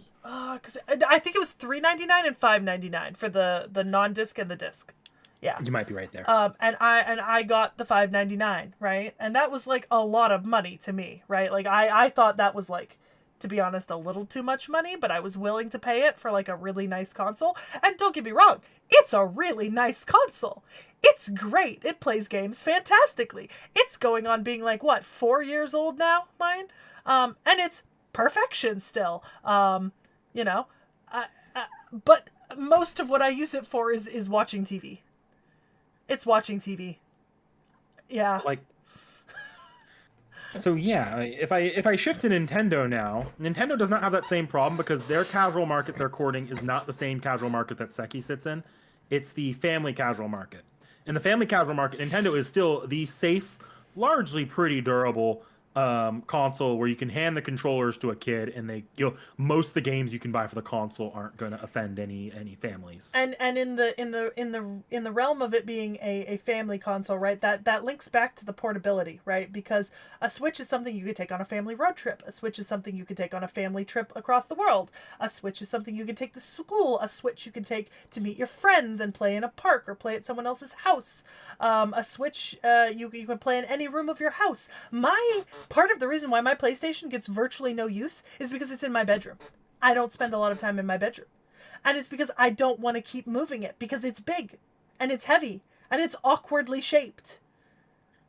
Like, here's my secret about reading visual novels and probably why I've enjoyed a couple of them way more than Seki has. I read them on my Switch in my bed, like a book. Yeah, and I would prefer that, and I don't. Honestly, these days I could literally gift you the visual novel. So if we do another Switch visual novel, that's probably how I'm going to do it to save you a headache. But that's beside the point. It's not the same casual market, and although Seki's having issues, that's because Seki is leaning a little bit more into the actual gaming market. She's actually tapped into Nintendo's controversies and the pricing of it. She's tapped into that stuff a little bit more than your average family will be. And historically, this has been fine for Nintendo. Historically, there's been some hiccups like the Wii U, but historically they've been able to maintain it like that. And for all intents and purposes, they probably will maintain that to some extent, is why they're in a little bit of a safer spot than the other two consoles at the moment. But in the actual gaming market, like the more not hardcore gamers, but the actual like plugged in adult gaming market, Nintendo's losing a lot of headway because now there are so many more options for playing games portably that are so much less frustrating. Because Nintendo, when you want a game, you have to wait for a port to be released. And then, say I want well, let's use an example I've used before, right? Because this is one of the things that disappoints me about the Nintendo Switch, right? Let's say you're me, right? And you get a Nintendo Switch because you want portability, right? And you want to play Hogwarts Legacy. It's not the same game. They've had to change significant portions of the game because the Switch can't play it the way a PlayStation or a PC can. Maybe I don't want to play a bastardized game. The problem is, for people like me who don't have like that sheer level of nostalgia and desire for the family games and the Nintendo properties, right? Like the people who are leaning into like big box games, like gaming PC sort of gamers, right? The Nintendo doesn't offer anything outside of nostalgia. And if you don't have that nostalgia, I don't want to say it doesn't offer anything outside nostalgia, because the games on Nintendo are genuinely good, and I do think keep up with the big games that the rest of the industry puts out. But I'll say there's not a lot drawing you into Nintendo as opposed to just gaming on a PC. Like, if I want to get you into Nintendo in general, my way of doing that has to be I have to show you these games, franchises, one by one, and see what you click with. Yeah. But I can't be like, you should pick up the new Nintendo console and try these games, because in your eyes, and this is probably true, you don't know what's there, and for all you know, you're just wasting money, which you would be if you didn't immediately find a good selection of things to play. Yeah. So like, it's not worth the money for like if you're a gamer invested in more than the Nintendo IPs, or if you're looking at primarily like the third-party releases, you're kind of not getting a great experience on Switch. Switch used to be the only place you could go for portable gaming like that. Yeah. But Steam Deck is now a thing. There's significantly better, not cloud streaming options, but remote streaming options. Like, you could play your PlayStation on your phone if you have like a $100 controller, and it works mostly fine outside of a few hiccups. And kind of like, to top that off is that, like, obviously, so I am the casual market for PlayStation, right? And 5 years ago, I might have been that casual market for PC gaming, but I've actually spent enough time PC gaming in the last 3 or 4 years that I'm not really any longer in the casual PC gaming market, right? Like, I'm much deeper in that market, right? So in PlayStation, I'm still the casual fan, right? I'm still that general person who's using it as a TV. In terms of like PC gaming though, like now I want to play Hogwarts Legacy and actually be able to go explore around outdoors and not be stuck in a covered corridor because the game can't handle it. I will say, the Switch 2 evens the gap a little bit. The Switch 2 is a lot more powerful than the original Switch was, But it's and Hogwarts bigger. Legacy has a new version, and it's actually But it's functional. but it's bigger, and I don't know if I would want a portable console to be bigger than the Switch One. I'll say this as someone who's played them both. It's not noticeable, and I think it's because the I've it's really literally not. seen someone overlay a regular Switch over a Switch 2. There's a significant size difference. Yeah, but it's not. There's not a huge weight difference in my experience. Weight is not what I'm concerned about. It's the size, it's the dimensions. It's harder and harder for it to be portable now. Also, Not and as here's if the the thing. Steam Deck is portable, because the Steam Deck is also massive. And here, yeah, that's the thing is like Yeah. we're talking the competing market here is the Steam Deck, Yeah. but Nintendo, and this is what they did for the Switch One. They're probably going to release a much more portable version of this in the next year or two. In the Switch One, they released a handheld only model. Yeah, the light. The light. Yeah. And that's like you probably wouldn't have bought a Switch One because it's too big Yeah. for that kind of thing in the first place. Yeah. Whereas I feel like because it was much cheaper. If I wanted to convince you to get any Nintendo console, It would have been the light. The Switch Lite would have probably been the one I would have pushed you on. But I could literally just give you my Switch One because I had nothing else to do with it. Well, and I'm just gonna catch up with chat real quick. Zara Herrera, I need you to know, Nick Nack would stick his Switch in his goddamn pant pocket or sweater pocket and cart that thing around everywhere. That man. I only do that if I'm only going to one place. If I needed to go, if like I typically would be in a backpack or something. Like you, okay, still, I saw you pull that thing out of your pants often enough. I never wear my pants. What is a sweater pocket? So we tried remote play with the visual novels, but the screen is just too small with the resolution. It doesn't work great for me personally. I need it to be a little bit bigger. If it's kind of that like ratio of stuff. I mean, I agree. PlayStation is better. Yeah, I feel like the era of Nintendo that I really enjoyed was the DS, right? The DS and the 3DS. I had a DS. It was the only gaming console I had for a really, really long time. And I enjoyed the DS. It was compact, it was light, I could take it with me anywhere, it barely took up any space. There were tons of games for it. There were online options to talk to different people. There were offline I loved the DS and like all of its iterations, you know? Like the ones I got to use at least. I was a huge fan of that. I think But it also the Switch. but the DS just cannot handle what the Switch can. Like, No. the Switch is a new beast compared to the DS. And, like, I really think they've done amazingly with the Switch. Like, I don't like Nintendo, and I won't spend money on a Switch. But, like, I still think the Switch is pretty fucking amazing, you know? I think when the inevitable Switch 2 Lite comes out for the child market, that's probably what you're looking for more to be as the successor to their classic. Because that was their successor to the DS and the Switch era. The Switch was more of a successor to the Wii U, whereas even their handheld developers at the time were like, "Is this the successor to the Switch?" And they still released games years into the Switch's lifespan on the 3DS until they dropped the Switch Lite. Yeah. At which point it's like, okay, no, this is the actual handheld console that's meant to be taken with you and not just put in a bag and taken to parties. Well, and yeah, I understand, but you know, I just Nintendo, man. Nintendo. All right, it's my turn to trade off. I want more tea. I'll be back in about 2 minutes. Trash talk me with chat. I'll chill. I don't want to trash talk her about. I don't. I'll say so. I see in Dohiwario that the 3DS can fit in your pocket, and yeah, I do agree that was the best part about the DS line. Although I'll also say, by the end, the 3DS was not fitting in my pocket. As a kid, I'd put the DS and the 3DS in my pocket. As an adult, I strap like 50 billion protective cases on it that make this console bounce when it gets dropped instead of just slap on the floor. And I had like specialized grip on my 3DS because of that case. It was not fitting in my pocket anymore, so there wasn't that much of a big difference. And I think the problem is the DS fitting in your pocket was very attractive before smartphones. The 3DS sold significantly worse, but not enough to be a failure than the DS. And that's because smartphones were a thing by then. And smartphones have kind of eaten up a lot of what was the DS's and the 3DS's sort of core demographic. Which is why, like, we had Nintendo has DS's developed before we had smartphones, not after. Yeah. Because Yeah, I these days, had a Nintendo DS in elementary school. I did not get a smartphone until high school. Yep.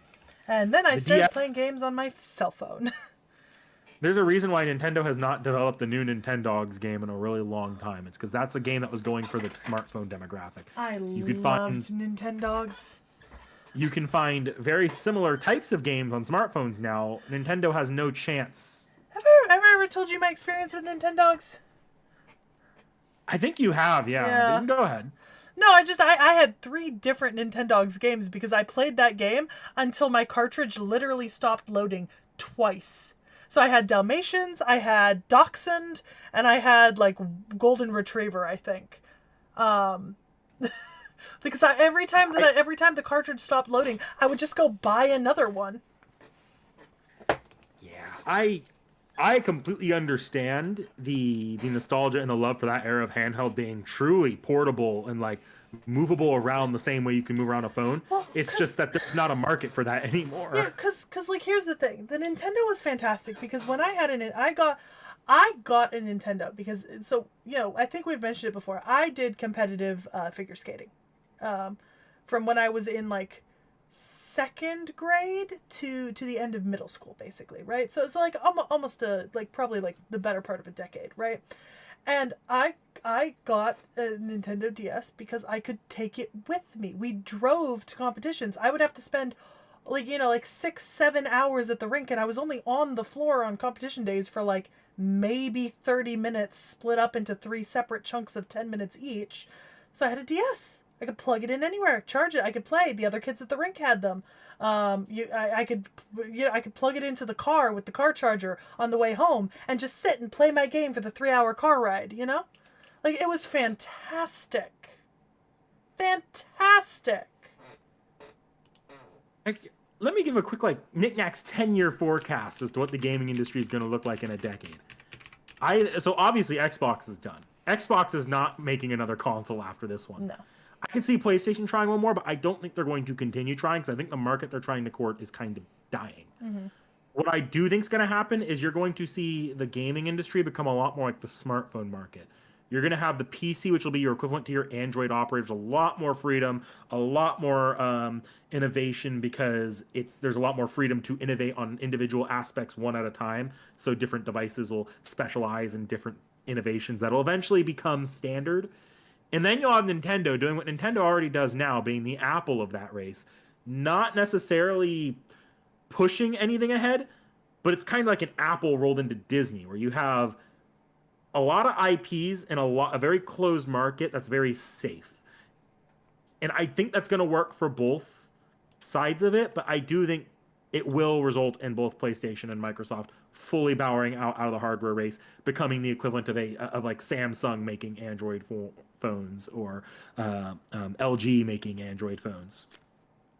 Seki, do you kind of agree with that take there? And you don't like Apple either, so I'm sure you can agree with Nintendo becoming the Apple being kind of the correct forecast. They have similar things going on. Yeah, and Proposed walled garden. And here's the thing: I hate Apple for almost all the same reasons I hate Nintendo.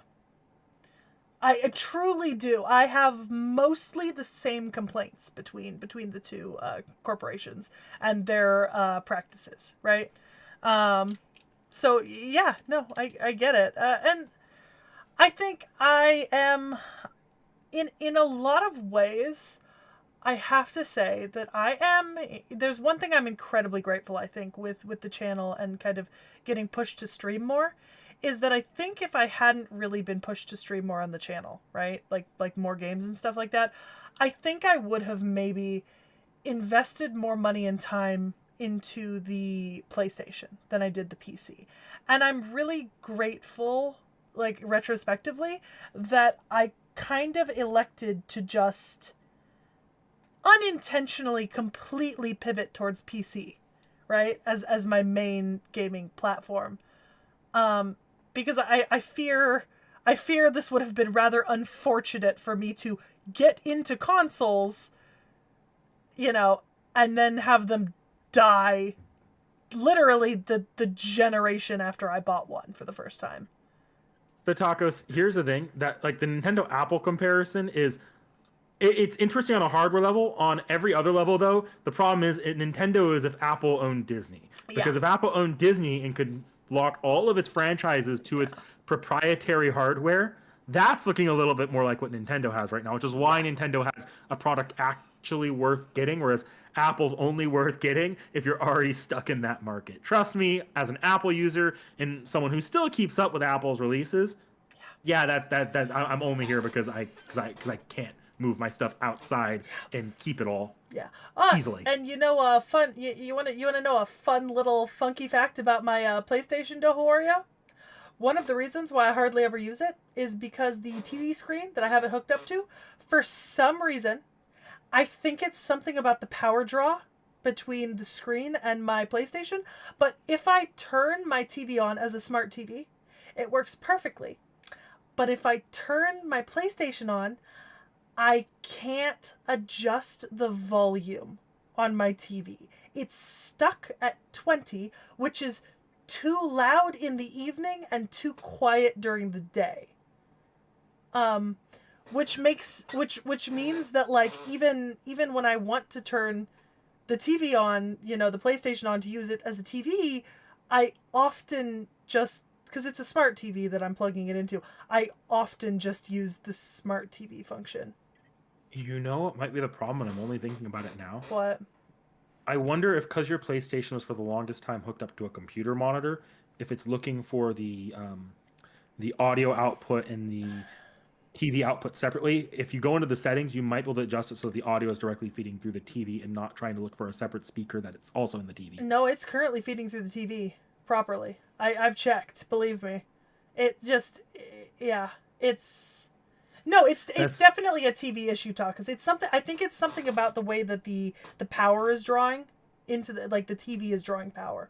It's something to do with that, and because of that, and the thing is, it's not really ever been, see, because I know that the PlayStation still works, right? Because when I plug it into any different screen, right, any other TV in the house or any other computer screen I have works perfectly fine. It's just the one I'm using. But also keep in mind that's the old TV that we had in the house, so it's a good like 7 or 8 years old now. Like it's a smart TV, but it's not like a new smart TV. You know what I mean? Because my mom and I also don't believe in updating our smart TVs until we literally have no other option because we hate change, like genuinely. So it's not as if we're running it on really nice software or anything. I just don't update I have an ancient TV too, but that's just because I don't update my TV because it's a pain in the ass to get rid of TVs. Yeah, yeah. My thoughts on Ace's casting? I think it's great. Yeah, but yeah, we all knew. It was not hidden. I'm actually really excited for the next season, the next couple of seasons, but that's just me. That's just me. But yeah, no, yeah. Okay, so funny that I did just happen to know both of the things you were gonna bring up for gaming. I figured you might have heard of them. They're big stories. I thought it would be fun to talk about, and it was fun to talk about. On the topic, stepping slightly away from gaming. So I sent a TikTok video to chat recently, joking, right? Because somebody posted, it's like, do you recognize, like, everyone knows Tutankhamun, but do you know him? And they're showing off a statue of the pharaoh, and it's Ramses, right? And I was like, let me tell you. And that was obviously from the GEM, the Grand Egyptian Museum. The Grand Egyptian Museum has formally opened as of last weekend, and it is definitely top of my bucket list of places that I need to go. Not even in my lifetime, in the next couple of years. What? First off, I want to say this is not just a little bit sidetracked from game. You said a little bit, but also I knew you were going to bring this up, so I was waiting for this to come up. I figured that was going to come out of your mouth. It's not a little sidetrack. It's a very large sidetrack, but I am passionate about this sidetrack, and so we're going to talk about it. So I have been following the GEM's development and construction for the last decade. like actively, because the thing is, while the museum portion has been sort of in construction and still being finished, the preservation and antiquities labs have been active for I think the last 7 or 8 years. And the Grand Egyptian Museum is the largest museum in the world dedicated to a single culture. Right, like that is just a fact. It is the largest museum in the world with the most artifacts dedicated to one single culture, ancient Egypt. It's 2 kilometers from the pyramids. It has a see-through wall that you can look straight onto the pyramids, and it is also where Egypt has been able to pull out thousands of artifacts that have been in storerooms for decades and finally put them on display. Tutankhamun is finally reunited with almost all of his treasures on display in the same place. It's something that's never been able to be done before because there's never been space. Like the Egyptian Museum of Antiquities is tiny, right? Like the Egyptian Museum before the gem. It was tiny. It was very, very small. And it just didn't have space for all these exhibits. It didn't. So Egypt put a lot of their artifacts just basically went into deep storage for decades and decades. And now they finally have a massive space big enough to exhibit it. And now that the museum did have a preliminary opening last year. They did like a 4,000 guest special opening last October. So some people got to see the museum then, but it is now officially open to public. It was supposed to be open in 2020. It got delayed because of COVID, and then it just wasn't done for 4 more years. But they did move the pharaohs in 3 years ago, I think, about 3 years ago, in this amazing giant procession. I think I've shown you some of the videos of this, because they basically created like these like the sun boats of Ra, but like all as individual cars for all of the pharaohs that were going to be moved to the gem permanently as their final resting place, and their names were on them, and there was like this huge parade, and they did something very similar with the opening of the gem this last weekend. They did a massive parade and huge celebrations. It's honestly beautiful. You should absolutely check out the videos of it online. But the gem being open means that all of the people in the Egyptian department, the Egyptian Ministry of Antiquities, now have space on their schedule to start asking for their items back. And they're starting with the big ones because they have requested for the Rosetta Stone to be returned. They have requested for the coffin of Seti I to be returned. They have basically started sending out requests for all of their artifacts all over the world from colonial museums. And they now have a lot of manpower and incoming money to throw their weight behind these requests. And I am absolutely fascinated to see what this brings us in the next decade or so. Because it's not going to be a fast change. It's not going to be, in a year, right? But in the next decade, this push is going to make or break what a lot of Western countries' opinions on repatriation is, right? Because this is going to be the turning point. Because you know where the biggest collection of Egyptian antiquities outside of Egypt is? The British Museum. It's in the British Museum. The British Museum, I think, hosts almost a little over 100,000 Egyptian artifacts. The British Museum hosts more Egyptian artifacts than any of their own countries. It's the largest collection of Egyptian artifacts outside of Egypt in the world, right? And so, and obviously the Rosetta Stone is like a huge monument of this, Well, yeah, I don't know about ads. I'm not adding any ads in specifically. They're just coming naturally. Sorry about that. But yeah, it's very much I'm asking you to politely, but not so politely, to give it back. Especially because the UN, a couple years back, the UN and I think 149 countries participating in the UN signed a referendum that Western nations all over the world need to repatriate goods if countries ask for them back, right? 149 nations signed this. So that means even if Britain didn't sign it, 149 other countries are now going to have to own up to the document they signed. Because Egypt wasn't asking for their artifacts back, like, with a lot of emphasis before this, because they didn't really have a place for them for a really long time. What you're supposed to do, put it back in the ground? Yeah, but now they have space. Now they have manpower.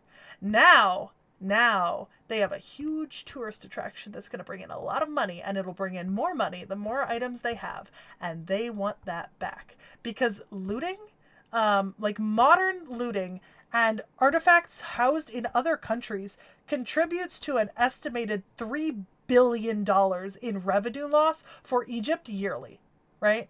Like, if you track the amount of people who travel to other countries to see Egyptian artifacts in museums, right? Like to see the Rosetta Stone, and then antiquities that are still being looted out of Egypt and displayed in other countries or sold in other countries, it is an estimated $3 billion in annual revenue, not over time, every year that they are losing. Good question, Dohawario. Did the U.S. sign? Because the U.S. isn't. I could see it not signing, but at the same time, the U.S. doesn't have that same, like, the British Museum almost like centralizes stuff on its Egypt exhibits. Well, I don't think the U.S. has quite that problem. Yeah, I do have, we're going to get to the British Museum in a second, because they've got a funky thing going on that we're going to discuss. So I don't remember if the U.S. signed the referendum, but I know that a lot of really large major museums, especially on the East Coast, have repatriated a lot of Egyptian artifacts in the last decade. Actually, American museums have been at the forefront of admitting and identifying looted and stolen Egyptian artifacts and repatriating them to Egypt. I think we've sent over 10,000 artifacts back in the last decade. The thing about U.S. museums and U.S. we have huge repatriation pushes. Largely because of our Native American population, there's a huge community and push for that stuff here. Yep. Now, on the topic of the UK, the problem with the UK, right, is that the UK signed into law, right, and this, I remember this coming up, right, because King Charles has said something like this in the past, right, but King Charles has said that if he could, he would repatriate things from the Egyptian Museum, right? The problem is, a law was signed a while back, I don't remember exactly when, but there was a law signed a while back that prevents the monarch from ordering the return of artifacts from any British museum. So the monarchy can't do anything about it, right? They can advocate for it, but they can't actually do anything about it. The only way for British museums to start to legally repatriate artifacts is, I believe, is that it has to be an agreement between Parliament and the museum board and trustees, right? And I don't think that's not going to happen on its own. They will never agree to give those things back, because that's millions of dollars in tourist revenue coming in. It really is. Here's the funny thing about Britain politically. It probably could be given back if the right person ended up in the prime minister seat, because Parliament, the way the prime minister seat works compared to the U.S. is very different from the presidency. Yeah. There's often jokes in the poli-sci community that the prime minister is a dictator by agreement. Yeah. Like, if the prime minister wants something done, they can. Obviously, there's rules against things they can and can't do, but if they want it done, they can get most things done. But they just have to. They just have to have the Parliament not get them out of office when they don't like what they do. The problem with that is that the Parliament has to vote to repeal two laws to do this. They have to repeal the British Museum Act of 1963, and they have to repeal the National Heritage Act of 1983. Because between those two laws, Britain made it actually illegal for museums to repatriate items. The 1963 law says that museums are not legally allowed to get rid of artifacts, right? So, even if you don't want to put an artifact on display, you cannot get rid of it, right? You can't sell it off. You could gift it to another museum, but you can't get rid of it, right?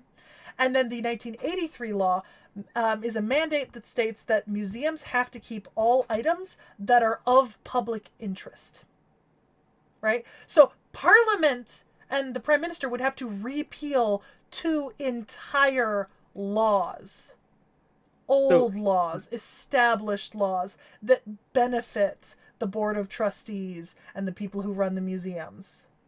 Zara Herrera has the right idea here about how that works, though. It's kind of like the reverse of our presidency and our legislature. The prime minister can be like, "Yeah, I'm repealing those laws," and there's not Yeah. much that, in theory, if the parliament didn't want to remove the prime minister from office because the prime minister had a really strong political movement behind them, Yeah. prime minister gets what he wants, even if parliament doesn't necessarily like that law. Yeah. But if the prime minister doesn't have that support, parliament can just be like, "Fuck no, you're not. You're not our prime minister anymore. You're not making that call." That's kind of how that Yeah. works. Yeah, and the problem with So that yeah, is it would be massively unpopular right now, and historically it has been massively unpopular with the British public to consider the idea of giving back all the nice shiny things that they took. Right? It has not been historically a good political move. So a prime minister won't make that move if they want to hold on to power. Look at the caryatids. Look at the Parthenon marbles. We're not going to call them the Elgin marbles. We're going to call them the Parthenon marbles. Greece built a new museum specifically because they wanted to be able to house their antiquities again. They built a museum dedicated to the Parthenon so that they could house the Parthenon relics. One of the biggest arguments that people in Britain had for not giving back the Parthenon marbles and the caryatid, right, was, oh, they can't take care of them. Okay, but Greece has long proved you wrong on that. The Parthenon Museum is a marvel. It is stunning. It is beautiful, right? And it is the biggest fuck you in the face of the British Museum when you go to the Parthenon Museum and you see the places where they have left blank and just written plaques saying this item is currently housed in the British Museum, not by choice, right?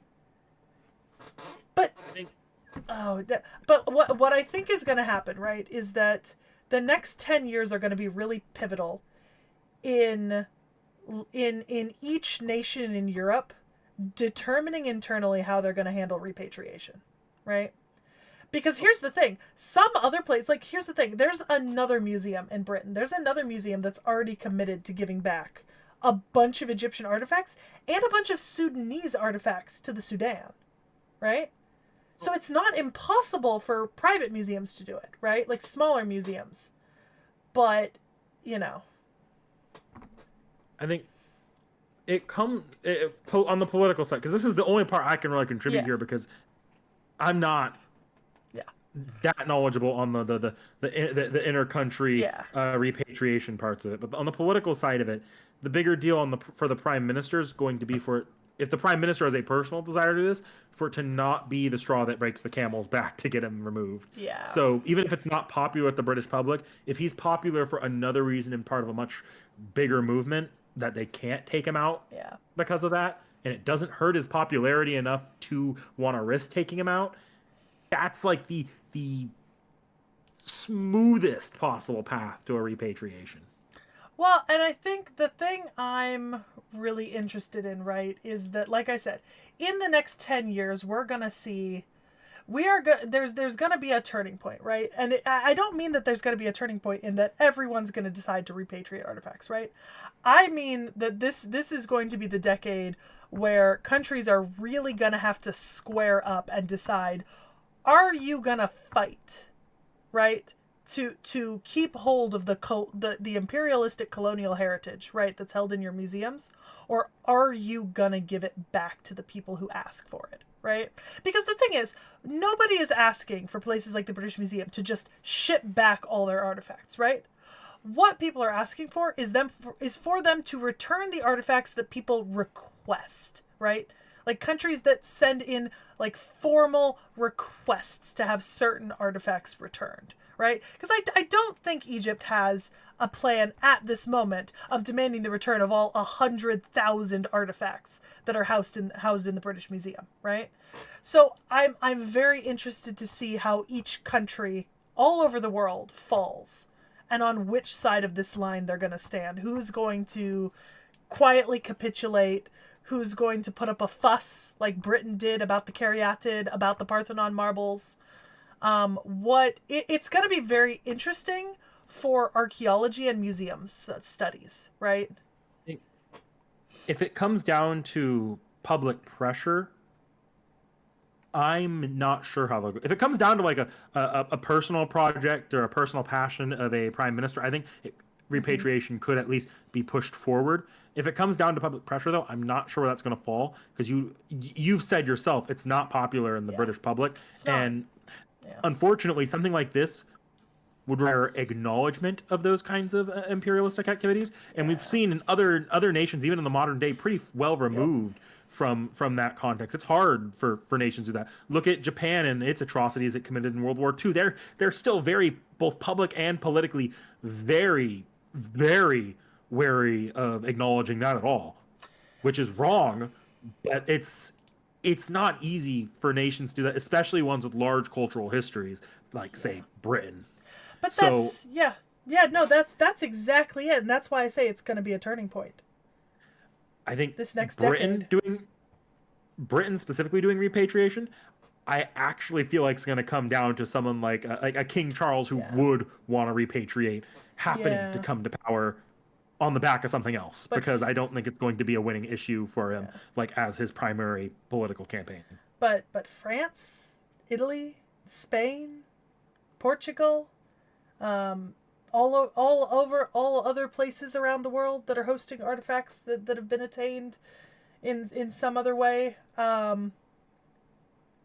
It's gonna be very interesting, right? Like, It, so on Monday, right, this last Monday, the Horniman Museum in London um, officially agreed to sign over 72 objects to Nigeria following a request from the Nigerian government, right? Including 12 of the Benin bronzes. And the Benin bronzes are another thing that, like, they're not as well known, right, as like the Elgin marbles or the Caryatid or the Rosetta Stone. But the Benin bronzes are another massive one, right, where they were taken during like colonial conquest and then spread across the globe, right? And so that's like another one, and the fact that another museum has agreed to return those is really big, right? Um, so I'm absolutely fascinated, right? Like the one of the museums in New York, I forget which one, back in 2010, agreed to voluntarily return 10 items from like the tomb of King Tut that they had obtained, right? To Egypt. So just I'm so excited to see how this goes culture down, you know? culturally it has to fall onto like how much is the ownership of this artifact part of a country's national identity because when the British Museum being so like big of a tourist attraction and so big of like a cultural entity in Britain is Mm-hmm. why it's so hard. Whereas I don't think the same exists for most American museums. And the one like American Museum of Natural History, that's not the same. The Smithsonian's a lot more like run. Yeah. It's run very differently than than the British Museum is. And I don't know. I think country by country, Britain's probably the one that has the most cultural identity tied to its like rest of the world ancient history museum. I don't know if that's the Yeah. same for say like Paris, which is more of an art thing. Like The Louvre has like a France. massive collection of Egyptian artifacts. But I don't know that it's losing as much by losing them in terms of like Yeah. the identity of that museum. Yeah, because even in the Louvre, I complained about this when I went because I've visited the Louvre, and the problem that I had there was I went looking for the Egyptian and Greek artifacts, and they were Hmm. like half hidden in the basement and by like the bathroom back stairwells of the museum. Like, you almost don't even know that they're there unless you're specifically looking for them. They're incredibly hard to find. So I don't see something like them having a problem with that, right? It's gonna be places like the British Museum, right? That are gonna mark, that are gonna have to pick a side, you know. I Um, do. I think it's also probably important to bring up that this doesn't mean that you're never going to see Egyptian artifacts in other no, museums again. no, Especially something like the yeah, British Museum, if they cleaned up their act a bit in terms of public accessibility of these artifacts. Like museums loan each other exhibits and like collections yeah. all the time, Well, either I in mean, contract pay or just to drive tourism or interest in that particular Yeah, like subject. on that topic, obviously. So Tutankhamun, so the Egyptian government had Tutankhamun tour the globe, right? And then you and I and a couple of our friends recently got to go to this exhibit. So this was Ramses the Great and the Gold of the Pharaohs, which was a touring exhibit of Egyptian artifacts that came to California, San Francisco to be specific. We went and saw this in person, Like, we paid, we went and saw it, and it was fantastic. That's not going to stop happening. And, like, Egypt is not going to request back every single artifact that's Egyptian that's been disseminated across the globe, right? Like, that's not feasible. That doesn't make any sort of sense because they don't have space for it, right? Nobody does. There's too many artifacts. Knick-knack, you're right. What are they going to do? Bury it back in the ground? Like that's... Even some of these... But, like, for example, you think... here's the thing. So I've been to the British Museum, right? And one of the biggest things, Knick-knack, about museums, right, is, like, the preservation of artifacts, right? And what does the preservation of artifacts mean to you, right? What does that mean to you? Keeping it from being able to be worn away as much as possible by ideally natural conditions, but sometimes that's unavoidable, but especially man condition. Yeah. So you're saying that you wouldn't take a 3,000-year-old artifact and put it in the center of the walkway with no signs saying not to touch it and no glass around it or anything, and security guards in the room that don't stop children from, like, sticking their fingers up their noses and then rubbing boogers on the side of it? You're saying that you wouldn't do that, right?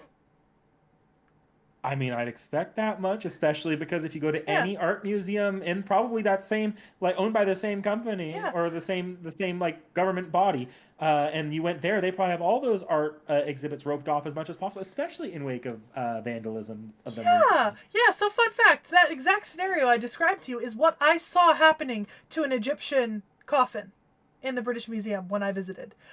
So many of the artifacts, they have so many artifacts there that they cannot keep, like, if they were to try to display them all behind glass, they would only be able to display a fraction of the artifacts they have because the museum just isn't big enough to host it. So their solution is to not protect it, right? So yeah, the Rosetta Stone's behind glass, of course it is, but, like, half the other items in the Egyptian exhibits, right, all the things that aren't mummies, you could just touch them, you could spit on them, you could spill food on them.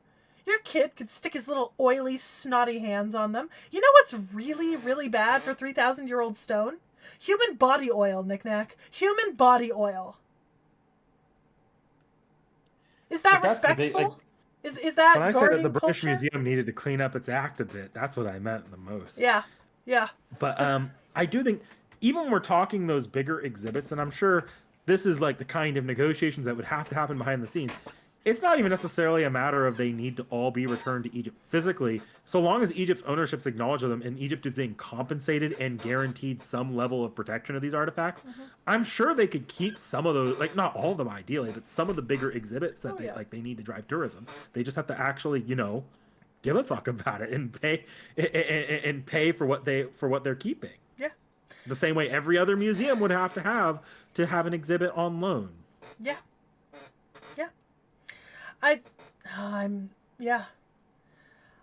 So, I mean, essentially, in conclusion, I am so incredibly excited that this museum is open. It is as immediate of a goal as I could make it to be able to go there in person myself. Like, that is on something that I want to be able to do in the next, like, 3 to 4 years. At the absolute max, I would like to go in the next year or two if that's possible for me. And it's highly likely that will be possible for me because if I'm ever in Europe, it's just a short flight. I'll pay the round trip. It's just a short flight. It's like $400. That's fine. Like, I'll do it. I don't care. It's always funny when you think about how tied to Europe ancient Egypt really was. Yeah. So close. But I'm so ecstatic that it's open, and I cannot wait to see where the dominoes are going to fall politically and socially when it comes to museum repatriation in the wake of this. Because, while I say that they're not going to ask for every artifact back, they are going to ask for some artifacts back. They've already submitted requests for the Rosetta Stone, for the coffin of Seti II. I think Seti II? Seti II, I think. Well, I think thinking about this art of the deal wise, you need to ask for as much back as you can, knowing that you're not getting it all back perfectly. Because that's going to be how they guarantee they get as much back as possible. Yeah. That's how you do it. And also, for anyone like me who perhaps was too young when Tutankhamun last toured, because I think the last time that Tutankhamun toured around, I was too young, right, to catch it or to go. I might not have even been born yet. It was a while ago that he last toured. Tutankhamun's exhibit in the gem is permanent. He will not be leaving it again for tour. He actually has 12 rooms dedicated to the golden treasures of King Tut, because they are displaying basically his entire funerary hall in its full glory. I almost wonder, especially if you're talking the pharaohs, it kind of be the most respectful thing to keep them in the Egyptian museum as opposed to putting them on tour, because that just like for the pharaohs with that, like at that level. Because I can know, see something that's more of an artifact being allowed to move, but something like the pharaohs just feels like you probably shouldn't be moving someone like that around. Especially with the ceremonial reburyings, or like the ceremonial moving of them to their permanent homes. I don't know if you noticed when we went to the Ramses the Great exhibit, there weren't any mummies on display. I noticed. Yeah, and that was very deliberately so. There were coffins. There was gold, there were other items, but there weren't any mummies on display in that exhibit. And we did not miss out from not seeing those mummies. No, Zirher, it's every single artifact that was pulled out of the tomb, reassembled and restored to as close to its original glory as it can be. Not recreations, the original items restored as completely as they can possibly be. Like I said, the gem has one of the largest, most extensive, and state-of-the-art conservation labs in the world. It is actually my dream to see their conservation lab. I would maybe kill a person to be able to see their conservation lab. Like, oh my god, it looks amazing.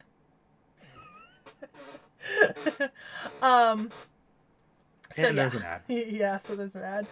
Man, they're really hitting us with ads tonight. I don't know why. I often just turn off AdSense unless I manually stick an ad in there, because I don't. Oh. It'll add ads in at the end anyways, but. But yeah, that's kind of. And then like the other thing is, like, for example, right? There's a lot of mummies in the Egyptian Museum, right? But they're not respectfully displayed. Right, like the mummies that are in the not the Egyptian Museum, sorry, the British Museum, yeah. The mummies in the British Museum are not respectfully displayed. I think there's like 40 of them in like this tiny room, and they're like, they're obviously, they are behind glass, right? Because they're human fucking remains, but they're just, I don't know. I think at the very least I would be less upset. I would be significantly less upset about the British Museum if my own experiences and my knowledge of what they did to their artifacts historically was less horrific, right? Because, like, another good example of this, right? So, the Parthenon marbles. Do you know what the Parthenon marbles are, like, specifically, Nick Nack? Yes, you've told me about these before. Yeah, the painted friezes, right? When they were brought to the British Museum, right? The curators of the British Museum thought that they were not white enough, right? And so they took bristle brushes and bleach to the surface of this ancient marble. Marble decolors as it ages. Like, marble turns a different color as it ages. And these things would have been painted anyway, all over the marble. Like, oh my god, the whitewashing of the ancient world, right? Think of all of these statues, right? It would have all been painted in bright fucking colors, right? So for it being white on white is ridiculous, right, as a concept. But like, to take like cleaning solutions and heavy duty brushes to ancient marble to try to make it whiter when it's just a natural process of marble that it discolors with age is incredibly disrespectful. right? Like and that's also like a breach of every level of conservation that exists in this world. Sure, it was 150 years ago, but they knew better. They knew that they shouldn't have done that at the time. They just wanted it to look pretty, right? Which, oh, second off news, just since I'm talking about the Parthenon right now, as of a week ago, the Parthenon is freestanding without supports for the first time in 2 centuries. It will only be freestanding for the next month or two. The scaffolding will go back up for final aesthetic restorations and will come down, hopefully, permanently or semi-permanently next year. But she is freestanding for the first time in 2 centuries, and that is beautiful. I've actually never seen the Parthenon without scaffolding in person. I've seen the Parthenon multiple times, and it's always been so full of restoration work and scaffolding. So I am ecstatic at this. Like, the photos and videos I've seen are actually awe-inspiring. I feel like I'll say this about the British Museum. At a certain point, there does need to be a level of moving forward because it is fucked what they did. Yeah. But at the end of the day, there probably needs to be a path for it to be a museum because and Britain needs to acknowledge the problems of it. Mm-hmm. And then they need to clean up the act. So my first thought here is if it's a dead body, ship it back because that's like the equivalent of digging up your dead uncle. Well, and sending him to another country to be gawked at. Well, and to be honest, chat is not incredibly wrong here. I know what they're referring to when they keep bringing up Doorio, especially. Yeah. So what you're talking about is Mumia Brown, right? In the 1800s, the Victorians, right? And this was specifically the Victorians. It wasn't, so they didn't eat mummies. I make that joke sometimes, but they didn't eat mummies. What they did was that mummies, right, like pieces of mummies, would be powdered and then sold as like herbal remedies for things like gout, or combined with paint bases to make a color called Mumia Brown, because it was a color that was hard that you couldn't achieve like any other way at the time easily, and it was a very cheap way to do it because they didn't really value the bodies as much as they did the gold. Because the other thing that some Victorian like people did was they would host mummy unwrappings, right? Where somebody would bring in a mummy and then they would unwrap it in front of an audience and do like anatomical experiments on it. So like historically they have a very bad rap when it comes to like treating these like preserved bodies with respect regardless. So I think, yeah, a great starting point would just be return the fucking human remains. I'm gonna go out on a limb and say that the joke was not intentional. What? They have a bad rap. It was not. It was not intentional. Jesus. But it's like, you know, Britain isn't the only place that did stuff like that, right? Like, we can fully admit that Britain is not the only place that did this. Yeah. And also, I mean, like, you know, we talk about Britain doing it, but in China, right? I think it was in the Zhoukoudian caves. There's like archaeological records that healers who lived in the villages around the Zhoukoudian caves would go to the caves and bring back dragon bones, and those dragon bones would get powdered and used as herbal medicine. Well, those dragon bones were early Homo species, not Homo sapiens, but earlier species that had died, and their bones were in the caves and they didn't look exactly like human bones, so they called them dragon bones. So like they also ate their ancestors. But it's always harder when it's your own ancestors, or at least on your own land, with no kind of distinguishment on what was your land versus another people's land. If you were eating your own ancestors, that's your cultural prerogative. Which there are, at the end of the day. There are cultures in the world that have similar practices even today. I believe the Yanomamo in the Amazon, right? it's either them or one of the tribes that lives near them have a practice where they will cremate their dead, and then they will take some of the ashes and mix them into ceremonial drinks that the family of the deceased person will consume in a sort of mourning ritual, right? So this is something that some cultures do. This is not something that British people should be doing to Egyptian mummies. No. You know, in the 1800s. And, like, I'm not saying that people are doing that today. This is very firmly something terrible that happened in the 1800s. But there's a lot of terrible that happened in the 1800s. So. Yeah, the Victorians were a wacky, wacky people. But, like, the difference here is that the British did it to other people's ancestors. Yeah. The Chinese are doing it to their own ancestors. Yeah. Like, we can't act like we're not...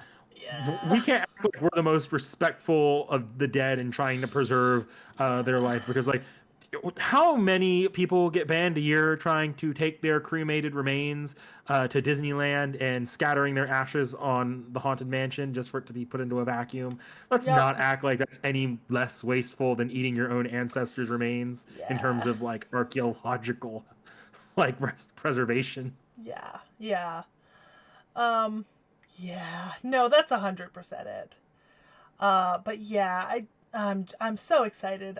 There's just so many interesting things happening, and it's gonna be developing. Like I said, this is not gonna be a short-term process. This is gonna be a decade minimum, just getting the ball rolling on all of these things, because bureaucracy and economy and you know, it's gonna take years and years. Don't get me wrong. It's not gonna happen instantly. It's not even gonna happen fast. I think the biggest show of goodwill at the end of that, I think the biggest show of goodwill is to return the dead bodies. Yeah. Just like that's the Rosetta Stone.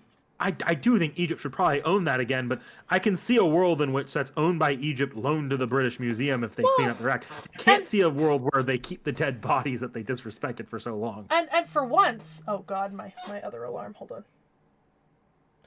And for once, right? Let me play devil's advocate for once here, right? Hold on. Okay, there we go. Let me play devil's advocate for once. Is that even with the Rosetta Stone, right? So what do you know about the history of the Rosetta Stone, Nick? I don't know the specifics.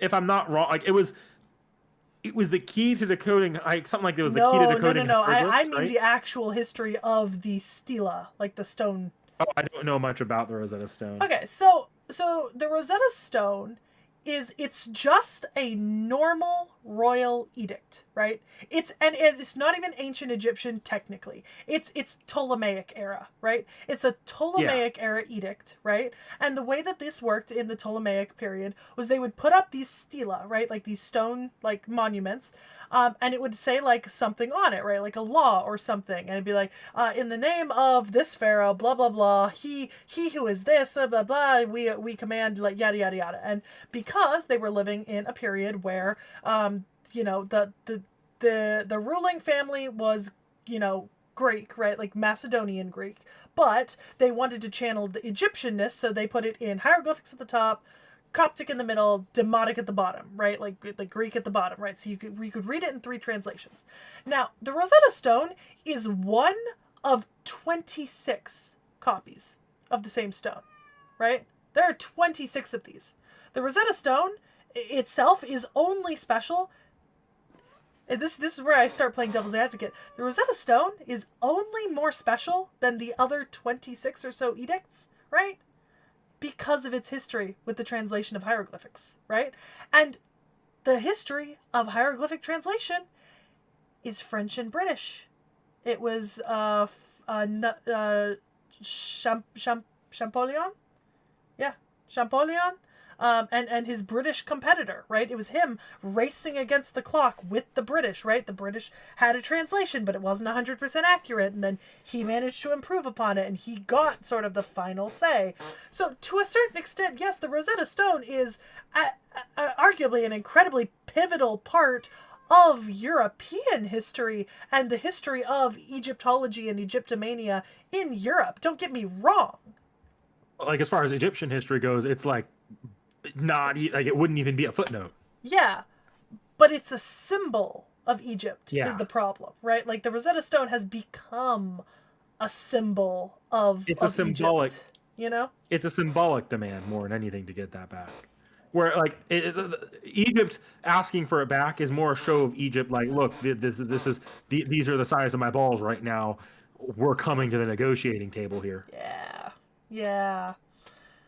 But like, if any artifact were to stay with the British Museum, the one that they kept, they put a lot of value into, and they kept the most protected, and has less influence or less importance to Egypt's history and culture, is probably the one that they'd be allowed to keep.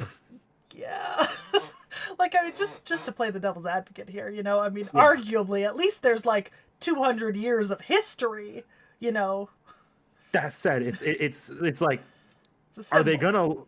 gonna even if there's an argument to be made about the British Museum keeping it, Yeah. the British Museum did a lot of terrible shit to Egyptian artifacts. Yeah. How much of a right do they have to keep it? At this point, yeah. So, like, if we're talking in terms of pure fairness, it probably should be returned with everything else. But we're not talking a purely fair world here. We're talking let's get this sorted out now that Egypt is able to come to the bargaining table and actually has something to lay down. Yeah. So yeah, that's my little mini rant about the gem. Oh my god, the museum looks just stunning. I think the centerpiece of the atrium is the statue of Ramses, right? The gigantic statue of Ramses that everyone said was too big to ever be put in a museum. And the atrium of the museum was literally designed around being able to house this statue of Ramses the Great. And I am Hilarious. just... Yeah, no, France actually did have a really strong claim, but the thing was, France brought it back, but Britain ended up with it. You know what the funniest outcome would be? What? If Greece stepped in and was like, hey, what about our claim? This is Ptolemaic era. Macedonia.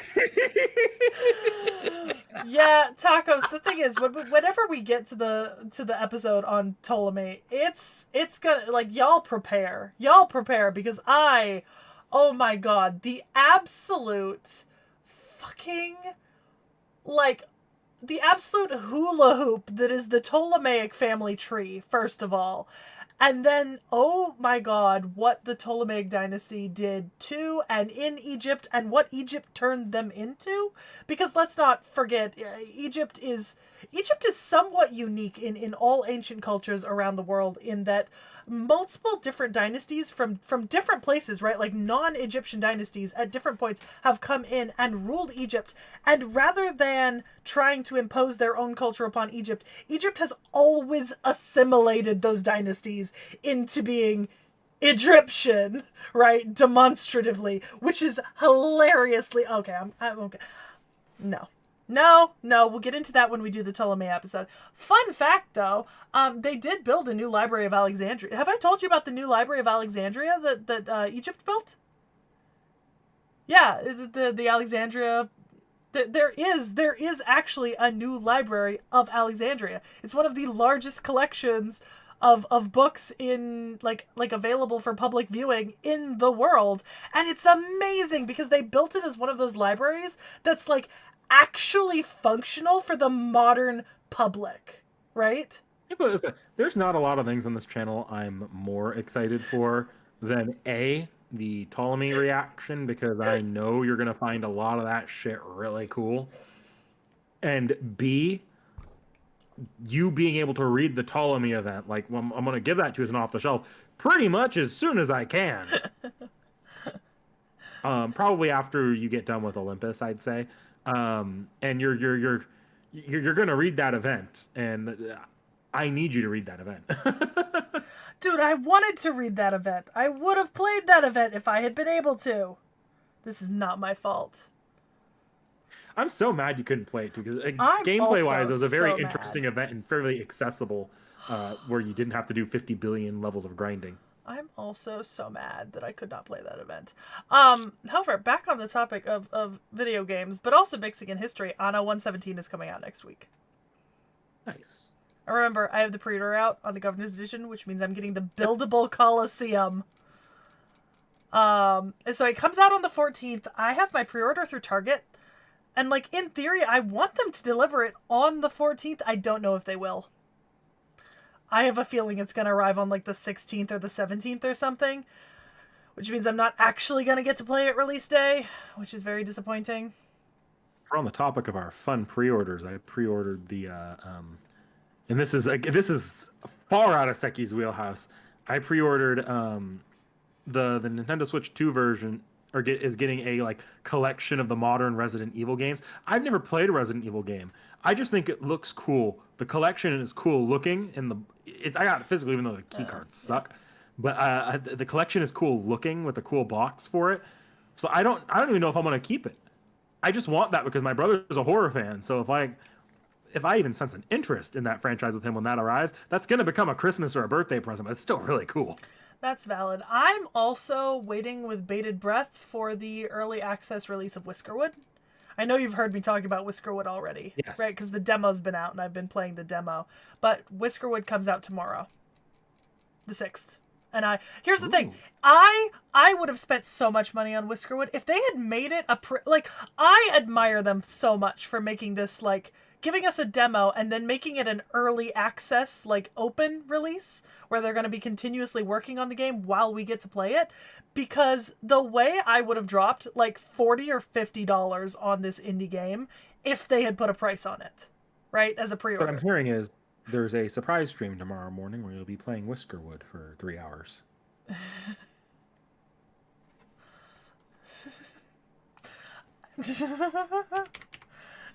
It's not a for sure no, is what you're hearing. As I pull up Steam in my peripheral. That she actually has the free time to do it. I have the free time for this week exclusively because also I officially have a job. Woo! As of today, I officially have a job, a real grown-up job for the first time in 4 years. That also means that we are unfortunately probably hitting the point where Seki's going to be doing a lot less morning streaming and a lot more evening streaming. Yep. I call dibs on Mondays. Yep. Yeah. So until the second week of December, I've got Tuesdays for me. And then keep in mind also, December schools go on break. So I actually will be streaming a lot through December because I can't pick up jobs. Yeah, when you're on break for both school and classes, you'll be looking at like, oh, I have the summers and the winters free. Exactly. And you actually could stream at those morning times again if you want, and it's probably helpful to keep you on schedule. Yeah. But in general, I will be moving towards evening streams, probably only once or twice a week at most, and maybe Sunday mornings. I might put in a claim on Sunday mornings. I don't ever have a chance of streaming Sundays anyway, so it's not a problem for me. Well, and I would talk with Vorn, though, because Vorn and you have that ongoing Baldur's Gate stream. He prefers to start a little earlier on Fridays on that one. Well, he's just going to have to deal with it. Well, no, because he likes to start at 4, and most of the places I'd be working at would be out by, like, 2 or 3, so if we were just to push it back to 5... I'd be good to go. The bigger deal on that's travel time for you than anything. Yeah, and honestly, for the next month or so, I'm going to be working mostly around my area, because I'm still waiting for the paperwork to process on the jobs that are further out that pay more. But I got one processed, and I'm getting paid for the training I did today, so I'm happy. But yeah, officially making money. Dude, I'm so excited. Have I told you the bullshit that is the way that subs get paid in traditional districts? Okay, we're gonna have a little quick tangent here, right? Because, I got hired with a specific type of charter school right now, right? I have a hiring processing at 3 traditional districts, right? 3 traditional school districts. But the first one that came through for me is this like charter school sort of thing. And the charter school does an online clock in, clock out. They pay hourly. I get paid twice a month, right? Like that all makes sense, right? Now, the way that traditional districts do subbing and subbing pay is incredibly annoying to me, right? Because at least, and this is how it works in California, so I had to pay $100 to get my substitute teaching license, right? That's non-negotiable. You have to pay that, and you have to pay the cost for a live scan, which is like another $30 to $60 depending on where you go, right? So your sunk cost is already that, plus the fact that you have to have a bachelor's degree, okay? I'm not going to count the bachelor's degree towards it, but I'll count like 130, right? And then every school district that wants to employ you is going to require a TB test. Now you can do one, right? And if your insurance and most insurances will cover a TB test. I, unfortunately, just recently changed insurances, and they did not get back to me in time, so I had to pay out of pocket $150, right, for a TB test, right? Because my insurance didn't get off their ass. I called them with like 2 weeks of time, and they did not get back to me until 2 days before I needed the results, and it's a full week processing time, so I had to pay out of pocket for that, right? So we're $300 down the drain already, right, just to be able to apply for jobs. Then every individual school district is going to require that you get a live scan for them, because they won't communicate with the government, right? They won't take your live scan from the government. You have to get a separate one for them, right? And they determine the prices of those, and you have to pay them. They don't comp you for them, right? So both of the ones that I've paid for already were $80 a piece, non-negotiable. So that's another $160. So we are now almost $500 down the drain if you add the gas that I'm using to drive all over the city to go to interviews and orientations and other things, right? So we're $500 down the drain basically already, right? In just getting set up. And then, so if I get hired, let's say I were to start working at one of these traditional districts, right? On the first day of November, right? Now, subbing at most districts, for a half day, you pay about $100 to $150, full day, $200 to $250. So it's very good pay, right, for subbing. Now, I keep a physical paper timesheet for the entire month. And I take that timesheet and I turn it in on the last day of November, right? And the payroll will come out for the month of November on the last payable day of December. Right? That's the way that traditional districts do their pay scales. So I am not going to be getting paid for subbing work until January, essentially. Even though I will be working through December. That sounds like YouTube payouts. Yeah. So I'm sure it's something to do with contracted work. Yeah. And then I also had like basically a $500 buy-in just to be able to work at these districts, because they don't comp you for any of this at all. Sucker. I mean, it's not as if I'm not going to make the 500 back relatively quickly. Like, well, in terms of the hours I work. But it is frustrating if it is the... Well, it's annoying, and it could be more annoying depending on the circumstance of the person doing it. Yeah, because if you did not have the money to be able to do all those buy-ins and like, wait that 2 months, it's hard, right? Like, it's very hard. But that does sound like the bureaucracy of a contract work, because to my knowledge, like, YouTube works very similarly. Like your pay period ends at a certain time, and then you have to wait a month for it to actually pay out. Yep. So it makes sense. It's just frustrating, you know. So yeah. But that's why I'm really glad that the other place I got hired with pays twice a month, because otherwise I'm gonna be shit out of luck for Christmas. You know. But the upside of that is that if you are employed as a substitute teacher for like 1 or 2 districts or more, school districts are always in need of substitutes. Always. Like, there were over 100 postings this morning when I checked the available job listings for the week. You know?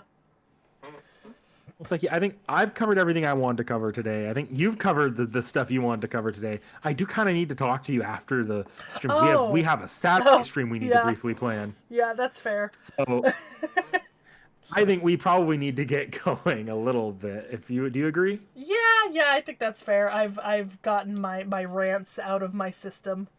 I'm no longer feeling quite as worked up as I was 3 hours ago.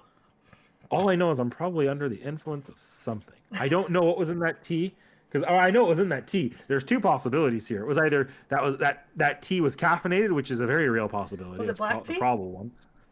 I didn't check what the base was. I just know it was cocoa, and cocoa can be caffeinated pretty easily, and it is usually a little caffeinated. Cocoa usually... Drink an entire teapot of this. I was going to say, cocoa usually gets laid with black teas. But also, I think I might have mixed in a little bit too much vanilla extract, vanilla extract is actually alcoholic. Yes, it is. Incredibly. All extracts are. Yeah, so if I mixed in way too much, I don't know if I did or not. Yeah, Yeah, but then you'd be.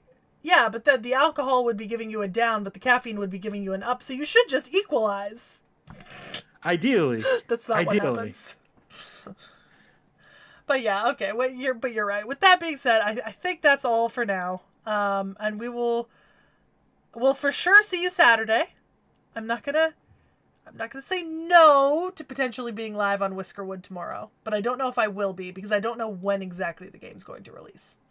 And I'm busy tomorrow evening, so maybe Friday, maybe Friday morning, maybe Friday. I don't know. But yeah, thanks for joining us. See you guys eventually. Bye, guys.